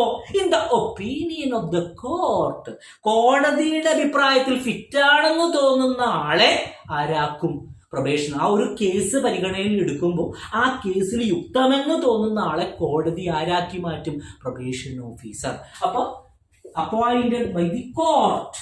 അപ്പൊ കോടതി അപ്പോയിന്റ് ചെയ്യുന്നത് ഓരോ special circumstances of A case, ഒരു കേസിന്റെ സ്പെഷ്യൽ സർക്കംസ്റ്റാൻസ് നോക്കിയിട്ട് കോടതിക്ക് യുക്തമാകുന്ന ആളെ അപ്പോയിന്റ് ചെയ്യും. അപ്പോ എന്താ ഈ സ്പെഷ്യൽ സർക്കംസ്റ്റാൻസ് എന്ന് പറയുന്നത്? എക്സെപ്ഷണൽ കേസ് എന്ന് പറഞ്ഞത് എന്താണ്? കോടതി അപ്പോയിന്റ് ചെയ്യുന്നു എന്ന് പറഞ്ഞു, അത് നമുക്ക് നോക്കാം. A court which passes an order under section 4 or the district magistrate of the district in which the offender for the time being resides may at any time appoint any probation officer in the place of a person named in the supervision of the order. ഒന്നും മനസ്സിലായില്ല, ഒരു കുന്തവും മനസ്സിലായില്ല എന്ന് എനിക്കറിയാം, അതുകൊണ്ട് വീണ്ടും വായിക്കാം. A court which pass an order under section 4, കോടതി നിയമിക്കുന്നു എന്ന് പറഞ്ഞു. എപ്പോഴാ? Court pass an order under section 4, ഈ ആക്ടിലെ 4-ാമത്തെ വകുപ്പ് പ്രകാരം കോടതി ഒരു ഉത്തരവ് ഇറക്കുകയാണ്. കോർട്ട് ബൈ ആൻ ഓർഡർ, 4-ാമത്തെ വകുപ്പ് പ്രകാരം ഒരു ഉത്തരവ് ഇറക്കുന്നു. അപ്പോ ഈ 4-ാമത്തെ വകുപ്പ് എന്താണെന്ന് അറിഞ്ഞാലല്ലേ ഈ 4-ാമത്തെ വകുപ്പ് പ്രകാരമുള്ള ഉത്തരവ് എന്താണെന്ന് അറിയാൻ പറ്റത്തുള്ളൂ. അപ്പൊ നമുക്ക് ഡീപ്പായിട്ട് കിടക്കുന്നതിന് മുമ്പ് ആ 4-ാമത്തെ വകുപ്പ് ജസ്റ്റ് ഒന്ന് പറയാം. എന്താണ് 4-ാമത്തെ വകുപ്പ് എന്ന് പറഞ്ഞു കഴിഞ്ഞാൽ, power of the court to release certain offenders on probation on a good conduct. നല്ല നടപ്പിന് ആളെ വിടുന്നു എന്നൊക്കെ പറഞ്ഞ് നമ്മൾ കേട്ടിട്ടുണ്ട് അല്ലേ? മായാവി എന്ന് പറഞ്ഞ സിനിമയിൽ നല്ല നടപ്പിന് അപ്പൊ ഒന്ന് നടന്നു കാണിച്ചെന്ന് പറയുമ്പോഴത്തേക്ക് ഇങ്ങനെ പോകുന്നില്ലേ? അതാണ് നല്ല നടപ്പ്. അതാണോ നല്ല നടപ്പ്? അപ്പൊ നല്ല നടപ്പിന് വേണ്ടി പറഞ്ഞു വിടുന്നു എന്ന് പറഞ്ഞ് നമ്മൾ കേട്ടിട്ടുണ്ട്. അപ്പോ അതാണ് ആ ഓർഡർ. അപ്പൊ സെക്ഷൻ 4 പറയുന്ന നല്ല നടപ്പ്, power of A court. Section 4 എന്താ പറയുന്നത്? കോടതിയുടെ പവറാ പറയുന്നേ, കോടതിയുടെ പവറാ. സെക്ഷൻ 4 കോടതിയുടെ പവർ പറയുന്നു. എന്താണ് ആ കോടതിയുടെ power? To release certain offenders, ചില കുറ്റവാളികളെ റിലീസ് ചെയ്യാനായിട്ടുള്ള കോടതിയുടെ പവർ. എങ്ങനെ റിലീസ് ചെയ്യാനാ പോകുന്നേ? On probation of good conduct. Probation on good conduct. Probation on good conduct. Probation on good conduct. നല്ല നടപ്പിനായിട്ട് ആളെ റിലീസ് ചെയ്യാനായിട്ട് കോടതി ഒരു തീരുമാനം എടുക്കുകയാണ്. അതാണ് സെക്ഷൻ 4. അങ്ങനെ സെക്ഷൻ 4 പ്രകാരം കോടതി അങ്ങനെ ഒരു സ്പെഷ്യൽ സർക്കംസ്റ്റാൻസിൽ ഒരു തീരുമാനം എടുക്കുമ്പോൾ ഇനി നമുക്ക് ബാക്കി വായിക്കാം. The district magistrate of the district, ആ ജില്ലയിലെ ജില്ലാ magistrate, in which the offender for the time being resides, ആ ഒഫൻഡർ എവിടെയാണോ താമസിക്കുന്നത് ആ അധികാരപരിധിയിലുള്ള ജില്ലാ മജിസ്ട്രേറ്റ്. ആ ഒഫൻഡർ എറണാകുളത്താണ് താമസിക്കുന്നത്. അപ്പൊ ഏത് ജില്ലാ മജിസ്ട്രേറ്റ് ആണ്? എറണാകുളം ജില്ലാ മജിസ്ട്രേറ്റ്. തിരുവനന്തപുരത്താണ് താമസിക്കുന്നത്. അപ്പൊ ഏത് ജില്ലാ മജിസ്ട്രേറ്റ്? തിരുവനന്തപുരം ജില്ലാ magistrate. May at any time, may at any time, ഏതു സമയത്തും, appoint any probation officer, appoint any probation officer, അദ്ദേഹത്തിന് ഏതു സമയത്തും ഒരു പ്രൊബേഷൻ ഓഫീസറെ അപ്പോയിന്റ് ചെയ്യാവുന്നതാണ്. എവിടെ? In A place of the person named in the supervision order. ആ ഓർഡറിൽ ആരെയാണോ സൂപ്പർവൈസ് ചെയ്യാനായിട്ട് ഉത്തരവിടുന്നത്, എ എന്ന് പറയുന്ന ആള് എറണാകുളം ജില്ലയിലുള്ള ഒരു ഒഫൻഡറാണ്. അപ്പൊ ആ ഒഫൻഡറെ സൂപ്പർവൈസ് ചെയ്യുന്നതിന് വേണ്ടി ഒരു പ്രൊബേഷൻ ഓഫീസറെ ആ എറണാകുളം ജില്ലാ മജിസ്ട്രേറ്റിന് ഒരു പ്രൊബേഷൻ ഓഫീസറെ അപ്പോയിന്റ് ചെയ്യാവുന്നതാണ് അയാളെ നോക്കുന്നതിന് വേണ്ടി. അതാണ് നമ്മൾ അവസാനം പറഞ്ഞ ബൈ ദ കോർട്ട്. മനസ്സിലായി എന്ന് വിചാരിക്കുന്നു. ഒന്നുകൂടി അതിലേക്ക് കടന്നു വരാം. അതായത് സെക്ഷൻ 2(b) വ്യക്തവും കൃത്യവുമായിട്ട് പ്രൊബേഷൻ ഓഫീസർ ആരാണെന്ന് പറയുന്നു. അതിൽ പറയുന്നത് പ്രൊബേഷൻ ഓഫീസർ എന്ന് പറഞ്ഞാൽ ആരാണ്? സെക്ഷൻ 13 പറയുന്ന ഓഫീസർ ആണ് കേട്ടോ എന്നാ പറയുന്നേ. അപ്പൊ സെക്ഷൻ 13 എന്താ പറയുന്നേ? പ്രൊബേഷൻ ഓഫീസറെ പറ്റിയാ പറയുന്നേ. അപ്പൊ സെക്ഷൻ 13 പറയുന്ന പ്രൊബേഷൻ ഓഫീസർമാർ ആരെല്ലാമാണ് എന്ന് പറഞ്ഞേ? ആരൊക്കെയാണ്? ഞാൻ പറയുന്നത് മനസ്സിലാവുന്നുണ്ടോ എന്ന് അറിയാൻ വേണ്ടിയിട്ടാണ്. ഒന്ന് പറഞ്ഞു നോക്കി കിട്ടുന്നുണ്ടോന്ന്. ഒന്ന് മൈക്ക് അൺമ്യൂട്ട് ചെയ്തിട്ടൊന്ന് പറഞ്ഞു നോക്കി ആരെല്ലാമാണ്. ഒരു മടിയൊന്നും വിചാരിക്കണ്ട, നമ്മൾ കൂട്ടായിട്ട് പഠിക്കുവാണ്. മനസ്സിലായോ? പുതിയ കുട്ടികളാണെങ്കിലും പഴയ കുട്ടികളാണെങ്കിലും ഒന്ന് പറഞ്ഞു നോക്കി. ആരാ സെക്ഷൻ 13? സ്റ്റേറ്റ് ഗവൺമെന്റ് അപ്പോയിന്റ് ചെയ്യുന്ന ഉദ്യോഗസ്ഥർ, സ്റ്റേറ്റ് ഗവൺമെന്റ് അല്ലെങ്കിൽ സ്റ്റേറ്റ് ഗവൺമെന്റ് റെക്കഗ്നൈസ് ചെയ്യുന്ന ഉദ്യോഗസ്ഥർ. പിന്നെ രണ്ടാമത് പറഞ്ഞത് എന്താണ്? ഏതെങ്കിലും ഒരു സൊസൈറ്റി അപ്പോയിന്റ് ചെയ്യുന്നത്, സൊസൈറ്റി അപ്പോയിന്റ് ചെയ്യുന്നത് അത് ആര് റെക്കഗ്നൈസ് ചെയ്യണം? ആര് റെക്കഗ്നൈസ് ചെയ്യണം? സ്റ്റേറ്റ് ഗവൺമെന്റ് റെക്കഗ്നൈസ് ചെയ്യണം. അപ്പൊ സ്റ്റേറ്റ് ഗവൺമെന്റ് റെക്കഗ്നൈസ് ചെയ്യുന്ന ആ ഉദ്യോഗസ്ഥൻ പ്രൊബേഷൻ ഓഫീസറാണ്. മൂന്നാമതായിട്ട് എന്താ പറയുന്നത്? കോടതി അപ്പോയിന്റ് ചെയ്യുന്നത്. ആ കോടതി അപ്പോയിന്റ് ചെയ്യുന്ന സാഹചര്യം ഞാൻ പറഞ്ഞു. ഏത് സാഹചര്യമാണ്? സെക്ഷൻ ഏത് സെക്ഷനില? സെക്ഷൻ 4, 4ാമത്തെ സെക്ഷനിൽ പറയുന്നുണ്ട്. എന്താണ് 4ാമത്തെ സെക്ഷനിൽ പറയുന്നത്? It is the power of the court. കോടതിക്ക് ഒരു പവർ ഉണ്ട്. എന്താണ് ആ power? To release certain offenders. ചില ഒഫൻഡേഴ്സിനെ റിലീസ് ചെയ്യാൻ പറ്റും. എങ്ങനെയാ റിലീസ് ചെയ്യുന്നത്? പ്രൊബേഷൻ ഓൺ ഗുഡ് കോണ്ടക്ട്, നല്ല നടപ്പിന് ആളെ റിലീസ് ചെയ്യാൻ പറ്റും. അങ്ങനെ ഒരു ഓർഡർ ഇടുമ്പോൾ അതാത് ഏത് മജിസ്ട്രേറ്റിന് അധികാരം?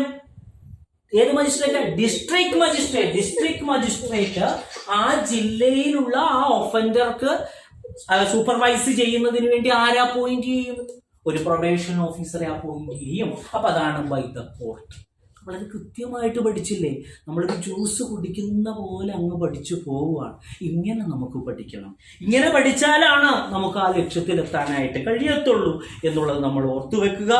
അപ്പോ ഈ പ്രൊബേഷൻ ഓഫീസർ നമുക്ക് നമ്മളുടെ ഡ്യൂട്ടി എന്താണെന്ന് കൃത്യമായിട്ട് നമുക്കൊന്ന് അറിയണം. എങ്കിലല്ലേ ഇത് പഠിക്കുമ്പോൾ എന്താണ് ചെയ്യേണ്ടതെന്ന് അറിയാം. അതുകൊണ്ട് സെക്ഷൻ 5 കൂടി നമുക്ക് നോക്കാം.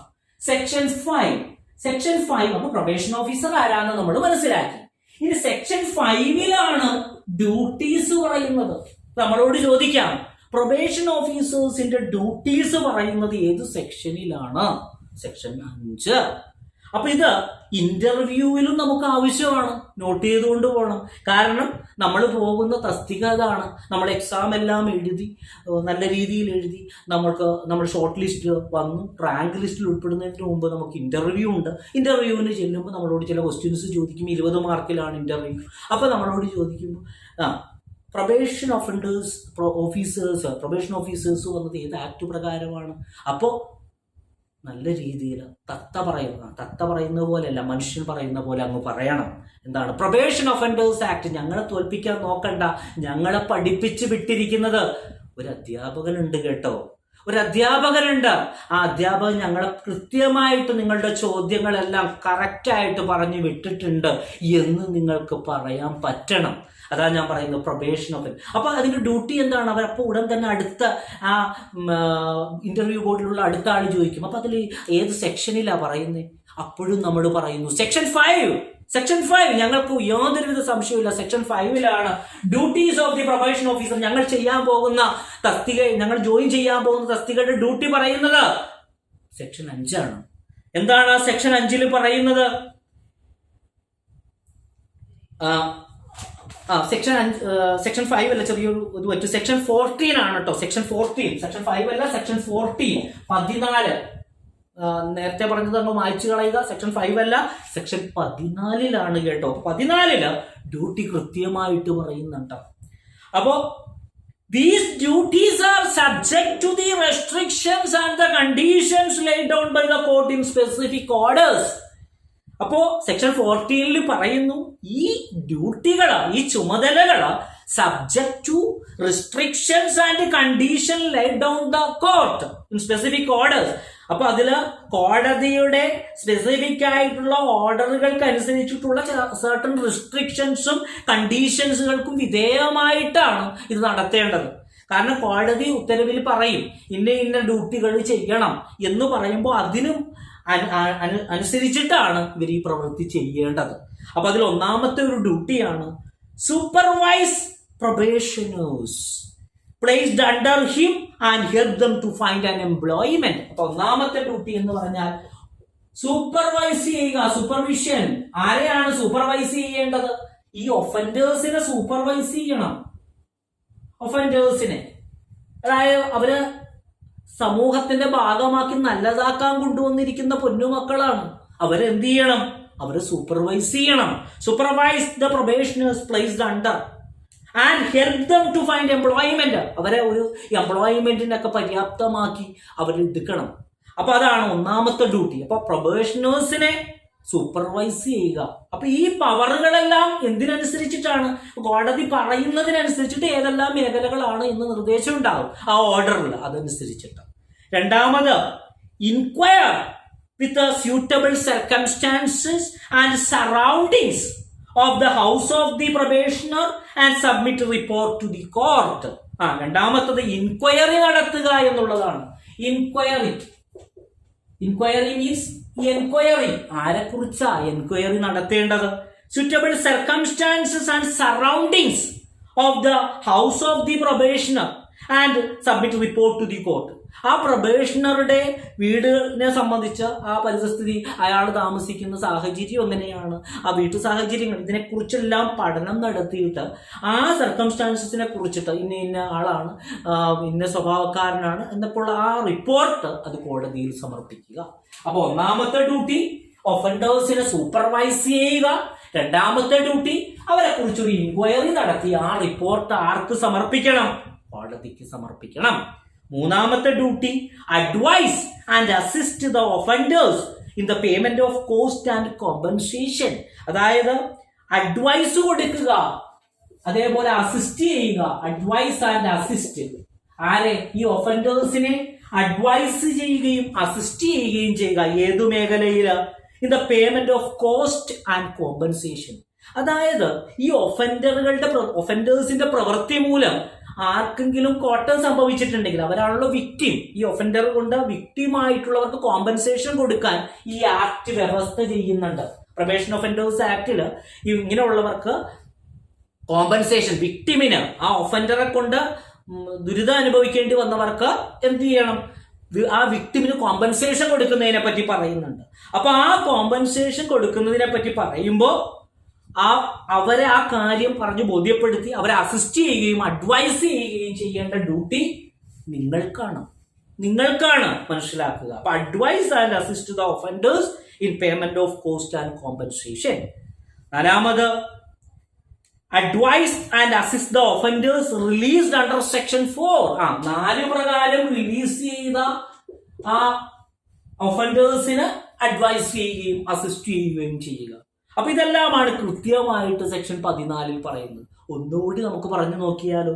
14ാമത്തെ വകുപ്പിലാണ്, പ്രൊബേഷൻ ഒഫൻഡേഴ്സ് ആക്ടിന്റെ 14ാമത്തെ വകുപ്പിൽ പറയുന്നു ഡ്യൂട്ടികൾ, നിങ്ങൾ ചെയ്യേണ്ട ഡ്യൂട്ടികൾ പറയുന്നു.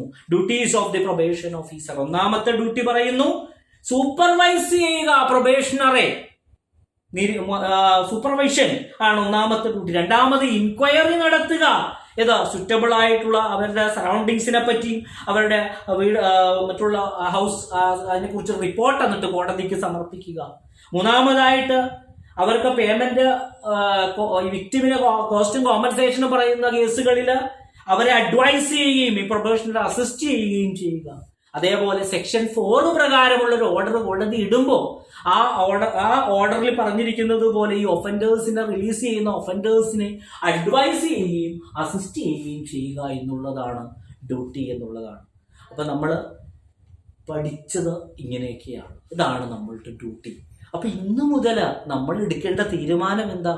നമ്മൾ പ്രൊബേഷൻ ഓഫീസറാണ്, നമുക്ക് ഇങ്ങനെയുള്ള കുറേ ഡ്യൂട്ടികളുണ്ട് എന്ന് വ്യക്തമായിട്ട് മനസ്സിലേക്ക് കടത്തി വിട്ടിട്ട് വേണം നമ്മൾ ഇന്ന് ഈ നിമിഷം ഈ ക്ലാസ്സിൽ നിന്ന് നമ്മളങ്ങ് വിരമിച്ചു പോകാൻ എന്നുള്ളത് നിങ്ങൾ ഓരോരുത്തരും ഓർക്കുക. അപ്പം നമ്മൾ വളരെ കുറച്ച് കാര്യങ്ങളെ പഠിച്ചുള്ളൂ, പക്ഷെ ആ കുറച്ച് സമയങ്ങൾ നിങ്ങൾക്ക് കുറേ കാര്യങ്ങൾ അങ്ങ് മനസ്സിലായി അല്ലേ? അതായത് നമ്മൾ എന്താ പഠിച്ചേ? പ്രൊബേഷൻ ഒഫൻഡേഴ്സ് ആക്ട് എന്ന് പറഞ്ഞ് നിങ്ങൾക്കായിട്ടുള്ളൊരു ആക്ട് ഉണ്ട്. ആ ആക്ട് 1958 വന്നതാണ്, 1958. അപ്പം ഇതിന് വരുന്നതിന് മുമ്പ് കുറ്റവാളികൾ തന്നെയാണ്, അവർ ജയിലിൽ ജീവിക്കാനുള്ളവരാണ് എന്നുള്ള ഒരു ആശയമായിരുന്നു പണ്ട് ഉണ്ടായിരുന്നത്. അതിൽ നിന്ന് മാറ്റത്തിൻ്റെ ശങ്കുലി മുഴക്കിക്കൊണ്ടാണ് പ്രൊബേഷൻ ഒഫൻഡേഴ്സ് ആക്ട് വരുന്നത്.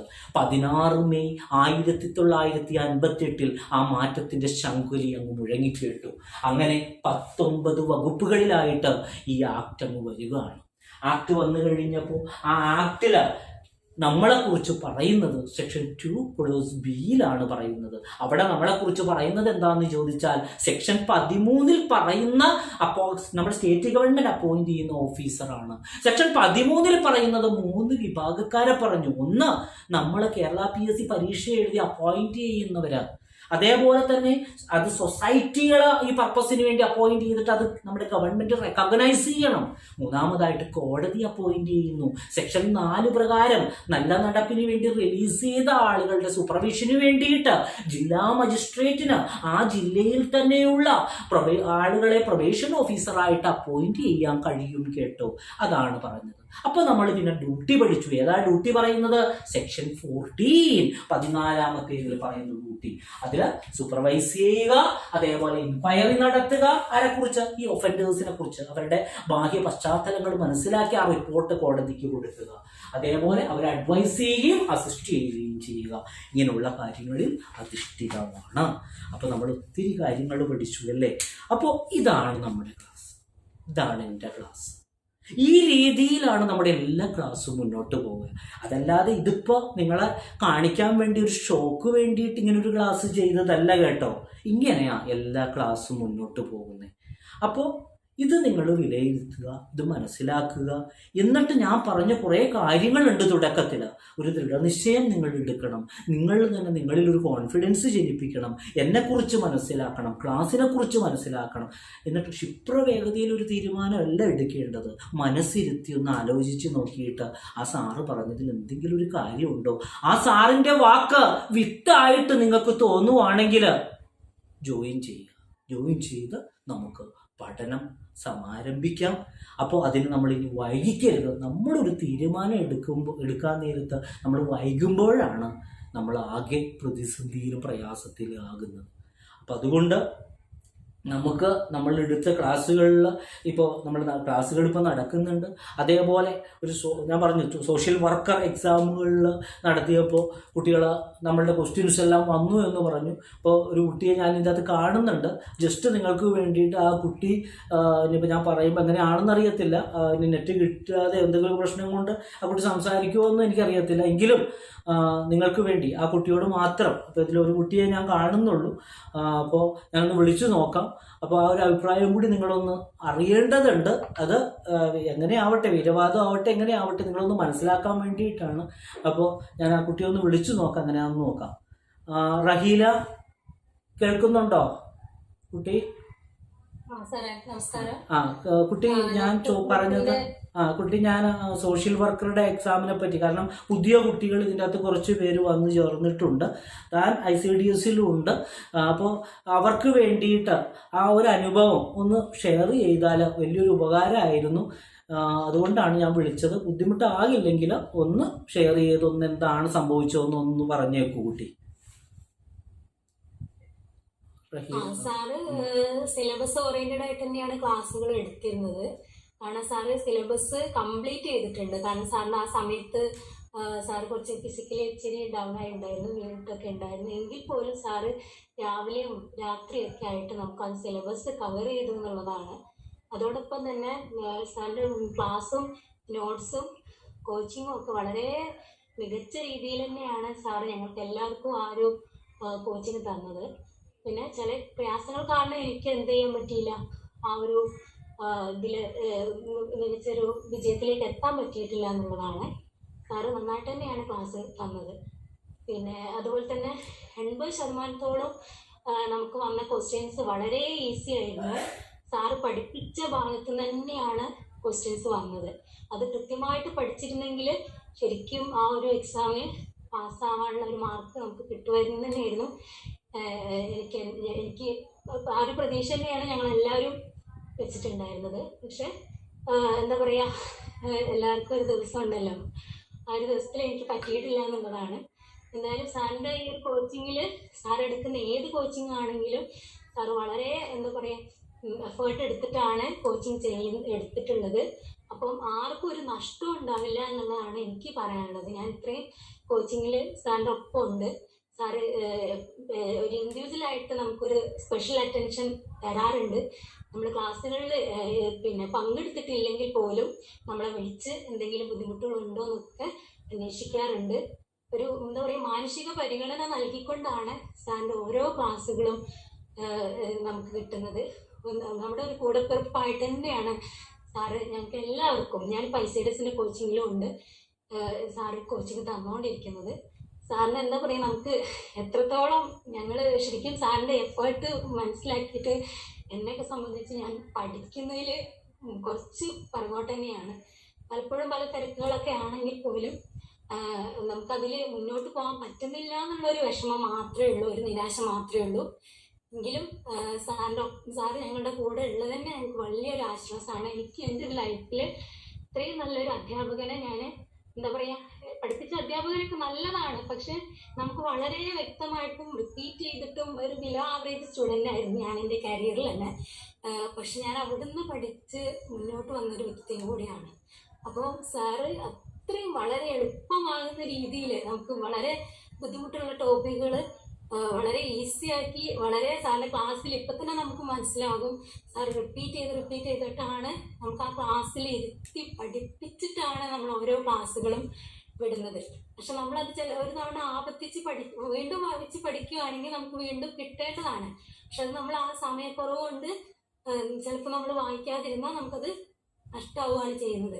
പക്ഷെ സാറ് ചെയ്യുന്നത് വളരെ കൃത്യമായിട്ട് സാറ് എല്ലാ നോട്ട്സ് ആണെങ്കിലും ക്വസ്റ്റ്യൻസ് ആണെങ്കിലും ഒക്കെ, ഇപ്പോൾ സോഷ്യൽ വർക്കിൻ്റെ ആണെങ്കിലും പൈസേഡസിൻ്റെ ഒക്കെ ആണെങ്കിലും സാറ് കൃത്യമായിട്ട് എല്ലാം നമുക്ക് അപ്ലോഡ് ചെയ്ത് തരുന്നുണ്ട്. സാറിന് എന്ത് പ്രയാസം ഉണ്ടെങ്കിലും സാർ അതൊക്കെ എന്താ പറയുക, നഷ്ടം നേരിട്ടിട്ടാണെങ്കിൽ പോലും സാറിൻ്റെ എല്ലാവിധ പേഴ്സണൽ ആണെങ്കിലും കരിയർ ആണെങ്കിലും ഒക്കെ കുടുംബമാണെങ്കിലും ഒക്കെ മാറ്റി വെച്ചിട്ടാണ് സാർ നമുക്ക് ഇത്രയും നല്ല ക്ലാസ്സുകൾ പ്രൊവൈഡ് ചെയ്യുന്നത്. അപ്പോൾ ഞാൻ എല്ലാവരോടും സജസ്റ്റ് ചെയ്യുന്നത്, സാറിൻ്റെ ക്ലാസ് ഒരിക്കലും നിങ്ങൾക്ക് നഷ്ടമാവില്ല. എല്ലാ കുട്ടികളും മുതിർന്ന ആളുകളാണെങ്കിലും എല്ലാവരാണെങ്കിലും ഈ ഒരു സാറിൻ്റെ കോച്ചിങ്ങിൽ ചേരണം തന്നെയാണ് എൻ്റെ അഭിപ്രായം. എനിക്ക് ഏറ്റവും ഉപകാരപ്പെട്ടിട്ടുണ്ട്. ഞാൻ ശ്രമം തുടർന്നുകൊണ്ടിരിക്കുകയാണ്. എല്ലാവിധ നന്ദിയും സ്നേഹവും സാറിന് ഞാൻ അറിയിക്കുകയാണ്. ഓക്കെ റീല. അപ്പോൾ ഇത് ഞാൻ പറഞ്ഞില്ല, ഒരു കുട്ടിയുടെ ഒരു വാക്കുകളാണ്.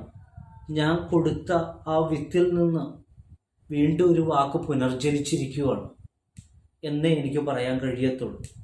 അപ്പോൾ ഇതെല്ലാം നിങ്ങൾ മനസ്സിലാക്കിയിട്ട് ഇതിൽ നിന്നെല്ലാം പാഠങ്ങൾ ഉൾക്കൊണ്ടിട്ട് വേണം നാളെ നിങ്ങൾ വരാനായിട്ട്. അപ്പോൾ നമ്മളുടെ ഒരു ഗ്രൂപ്പ് നമ്മൾ ക്രിയേറ്റ് ചെയ്തിട്ടുണ്ട്. ആ ഗ്രൂപ്പിലൂടെ ഇൻഫോർമേഷൻസ് എല്ലാം തരാം. അതായത് നമുക്കിപ്പോൾ ഒരു കുട്ടി ചോദിച്ചു ഫീസ് എത്രയാണ് എന്ന് ചോദിച്ചു. അപ്പോൾ നമ്മൾക്ക് 7,000 ആണ് നമുക്ക് ഫീസായിട്ട് വരുന്നത്. മനസ്സിലായി. അത് നമുക്ക് 2 ഘട്ടമായിട്ട് നമുക്ക് ആ ഫീ അടക്കാനായുള്ള സംവിധാനമുണ്ട്. പിന്നെ നമ്മുടെ ICDS സൂപ്പർവൈസർ ആ കോച്ചിങ്ങിൽ ഉൾപ്പെട്ടവർക്ക് 6,000 രൂപയാണ് ഫീസ് വന്നിരിക്കുന്നത് എന്നുള്ളത് ഓർമ്മപ്പെടുത്തുവാണ്. അപ്പോൾ ഇനി ബാക്കിയുള്ള ഡീറ്റെയിൽസ് എല്ലാം ഞാൻ എങ്ങനെ അടക്കേണ്ട എങ്ങനെയൊക്കെയാണ് എന്നുള്ളതെല്ലാം ആ ഗ്രൂപ്പിലൂടെ നമുക്ക് കമ്മ്യൂണിക്കേറ്റ് ചെയ്യാം. പിന്നെ ഞാൻ പറഞ്ഞില്ലേ, ഞാനിത് നിങ്ങളൊന്നും മുഴുവനായിട്ട് കേൾക്കാത്തവരോ അല്ലെങ്കിൽ ഇതിനു വേണ്ടി ശ്രമിച്ചിട്ട് ഇതിനകത്ത് ജോയിൻ ചെയ്യാത്തവരോ ഒക്കെ ഉണ്ടെങ്കിൽ ആരും വിഷമിക്കേണ്ട. ഈ ക്ലാസ് ഇതേപോലെ തന്നെ അപ്ലോഡ് ചെയ്യുന്നുണ്ട്. അപ്പം നിങ്ങൾക്കത് യൂട്യൂബിൽ കാണാൻ കഴിയും. അതേപോലെ ഞാൻ നിങ്ങളോട് പറയുന്നു, പലരും നമ്മുടെ ക്ലാസ്സുകൾ അറിയപ്പെടാതെ പോകുന്നുണ്ട്. അപ്പം അതുകൊണ്ട് നിങ്ങൾ ഓരോരുത്തരും വാക്കുവിത്താണ് എന്ന് ഞാൻ പറഞ്ഞത് നിങ്ങൾ മനസ്സിലാക്കുന്നുണ്ടെങ്കിൽ നിങ്ങളത് മറ്റുള്ളവരിലേക്ക് ആർക്കെങ്കിലും അത് ഉപകാരപ്പെട്ട് ഞാൻ നടത്തുന്ന ഈ സേവനം, അതായത് ക്ലാസ്സുകൾ നമുക്ക് ഏത് രീതിയിൽ വേണമെങ്കിലും എടുക്കാൻ കേട്ടോ. പക്ഷേ ഈ രീതിയിൽ നമുക്കൊരു ക്ലാസ് പ്രൊവൈഡ് ചെയ്യണമെന്നുണ്ടെങ്കിൽ നമ്മൾ അതിനെ സ്നേഹിച്ചേ മതിയാവും. നിങ്ങൾ ഓരോരുത്തരും, അതാ ഞാൻ പറയുന്നത്, നമ്മൾ ചേർത്തിങ്ങ് പിടിച്ചിട്ട് ആ ലക്ഷ്യത്തിൽ എത്തിക്കാൻ വേണ്ടി തന്നെ ശ്രമിക്കുവാണ്. അതല്ല, ഇത് വെറും വാക്കൊന്നുമല്ല ഈ പറയുന്നത്. അപ്പം അതുകൊണ്ട് മറ്റുള്ളവരിലേക്ക് അതെത്തിച്ച് ഇതറിയാത്തവരെന്നങ്ങ് അറിയട്ടെ, എന്നിട്ട് അവരും ആ ലക്ഷ്യത്തിലേക്ക് എത്തട്ടെ. അങ്ങനെ ഈ വാക്ക് വിത്തായിട്ട് അങ്ങനെ ഒരു തലമുറ ഇവിടെ പുനർജനിക്കട്ടെ എന്ന് ഞാൻ ആത്മാർത്ഥമായിട്ട് ആഗ്രഹിക്കുവാണ്. അതാണ് നിങ്ങൾക്ക് ചെയ്യാൻ പറ്റുന്ന ഏറ്റവും വലിയൊരു കാര്യം എന്നുകൂടി ഓർമ്മപ്പെടുത്തുവാണ്. അതേപോലെ ഞാൻ ഈ ക്ലാസ്സുകൾ ചെയ്തിടുന്നുണ്ട്. അതേപോലെ യൂട്യൂബിലാണെന്നുണ്ടെങ്കിലും നിങ്ങൾ അതിൽ കമൻറ്റ് ചെയ്യാനും ഒന്നും നിങ്ങൾ മറന്നു പോകരുത്. കാരണം വേറെ ഒന്നും കൊണ്ടല്ല, ഇന്ന് നമ്മളെല്ലാം പുറമോടികളിൽ എന്താണ് പറയുന്നതെന്ന് പോലും ശ്രദ്ധിക്കാതെ അതിൽ ഇപ്പോൾ കമൻറ്റുകളൊക്കെ നോക്കിയിട്ടാണെന്നുണ്ടെങ്കിലും ഒക്കെ ക്ലാസ്സിൽ ജോയിൻ ചെയ്യുന്ന ഒരു കാര്യമാണ്.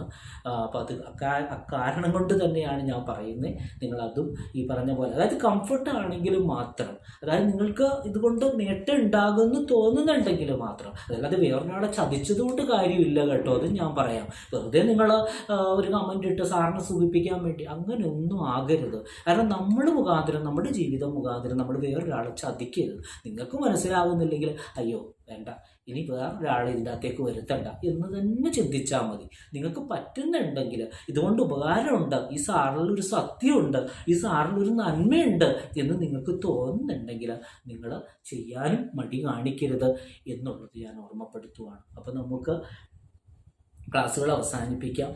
എന്തായാലും ഏതൊരു ക്ലാസ് ആരംഭിക്കുമ്പോഴും ഒരു പ്രാർത്ഥനയുണ്ട്. അതായത് നമ്മളുടെ ആ ക്ലാസ് കൊണ്ട്, ഏതൊരു ക്ലാസ് ഞാൻ ആരംഭിക്കുമ്പോഴും പ്രാർത്ഥനയോടുകൂടി ആരംഭിക്കുക. ആ ക്ലാസ് കൊണ്ട്, അതായത് സർവശക്തനായ തമ്പുരാനെ, ഞാനീ പഠിപ്പിക്കുന്ന, ഞാൻ ആരാധിക്കുന്ന, നിങ്ങൾ ആരാധിക്കുന്ന തമ്പുരാനെ സാക്ഷി നിർത്തിക്കൊണ്ട് ആണ് നമ്മൾ ക്ലാസ്സുകൾ ആരംഭിക്കുന്നത്. അതിൽ പറയുന്ന പ്രാർത്ഥന എന്ന് വെച്ചാൽ, ഒത്തിരി പ്രതിസന്ധികൾ, പ്രയാസങ്ങൾ, കഷ്ടപ്പാടുകളൊക്കെ ഉണ്ടെങ്കിൽ പോലും അതിനെയെല്ലാം അതിജീവിച്ചുകൊണ്ട് ഒരു കേരള PSCയുടെ ഒരു ജോലി എന്ന് കരുതി, നമ്മുടെ സർക്കാർ ജോലി സ്വപ്നം കണ്ടുകൊണ്ട് വന്ന മക്കളാണ് നിങ്ങൾ ഓരോരുത്തരും. അവർക്ക് സർവശക്തനായ ഞാൻ ആരാധിക്കുന്ന, നിങ്ങൾ ആരാധിക്കുന്ന തമ്പുരാനെ ഈ കോച്ചിങ്ങിൻ്റെ ആദ്യ അവസാനം വരെ വീക്ഷിച്ചുകൊണ്ട്, ഡിസംബർ അതായത് എക്സാമിൻ്റെ തലേനാൾ വരെ ഇതിൽ ഒരു പനി പോലും വരുത്താതെ, ഒരു രീതിയിലും തളരാതെ മുന്നേറാനായിട്ട് സർവശക്തനായ തമ്പുരാനെ നീ അനുഗ്രഹിക്കണമേ, സഹായിക്കണമേ എന്ന് ആത്മാർത്ഥമായിട്ട് പ്രാർത്ഥിച്ചുകൊണ്ടാണ് നമ്മൾ ക്ലാസ്സുകൾ ആരംഭിക്കുന്നത്. അതും ഞാനിവിടെ ഈ വേളയിൽ, ഈ നിമിഷം ഞാൻ ആത്മാർത്ഥമായിട്ട് പ്രാർത്ഥിക്കുവാണ്. കാരണം നിങ്ങൾ ജോയിൻ ചെയ്താലും ചെയ്തില്ലെങ്കിലും നിങ്ങൾക്ക് നന്മ വരുത്തട്ടെ, നിങ്ങൾക്ക് നല്ലത് ചിന്തിക്കാനും ഈ വാക്കുകൾ വിത്താക്കാനായിട്ടും നിങ്ങൾക്ക് ഓരോരുത്തർക്കും കഴിയട്ടെ. അതിന് സർവശക്തനായ ഞാൻ ആരാധിക്കുന്ന, നിങ്ങൾ ആരാധിക്കുന്ന തമ്പുരാൻ അതിന് എല്ലാവിധ അനുഗ്രഹങ്ങളും ഐശ്വര്യങ്ങളും നിങ്ങൾക്ക് ഓരോരുത്തർക്കും പ്രദാനം ചെയ്യട്ടെ എന്ന് ആത്മാർത്ഥമായിട്ട് പ്രാർത്ഥിക്കുകയാണ്. അതേപോലെ നിങ്ങൾക്ക് എല്ലാ തിരിച്ചറിവുകളും വന്ന് ബോധമണ്ഡലം തെളിഞ്ഞുകൊണ്ട് സെറിബ്രവും സെറിബെല്ലവും എല്ലാം വളർന്ന് നല്ല വിവേകത്തോടുകൂടി ചിന്തിച്ച് ആ ലക്ഷ്യത്തിലെത്താനും, ഒരിക്കലും എനിക്കിത് കഴിയില്ല എന്നുള്ളൊരു തോന്നൽ നിങ്ങളുടെ മനസ്സിൽ, നിങ്ങളുടെ ചിന്താഗതിയിൽ പോലും വരുത്തല്ലേ തമ്പുരാനെ എന്ന് ആത്മാർത്ഥമായിട്ട് പ്രാർത്ഥിച്ചുകൊണ്ട് എല്ലാവർക്കും എല്ലാവിധ ആശംസകളും അനുഗ്രഹങ്ങളും നേർന്നുകൊണ്ട് ഇന്നത്തെ ക്ലാസ് ഇവിടെ അവസാനിപ്പിക്കുവാണ്. എല്ലാവർക്കും എല്ലാവിധ ആശംസകളും അനുഗ്രഹങ്ങളും. ഓക്കെ.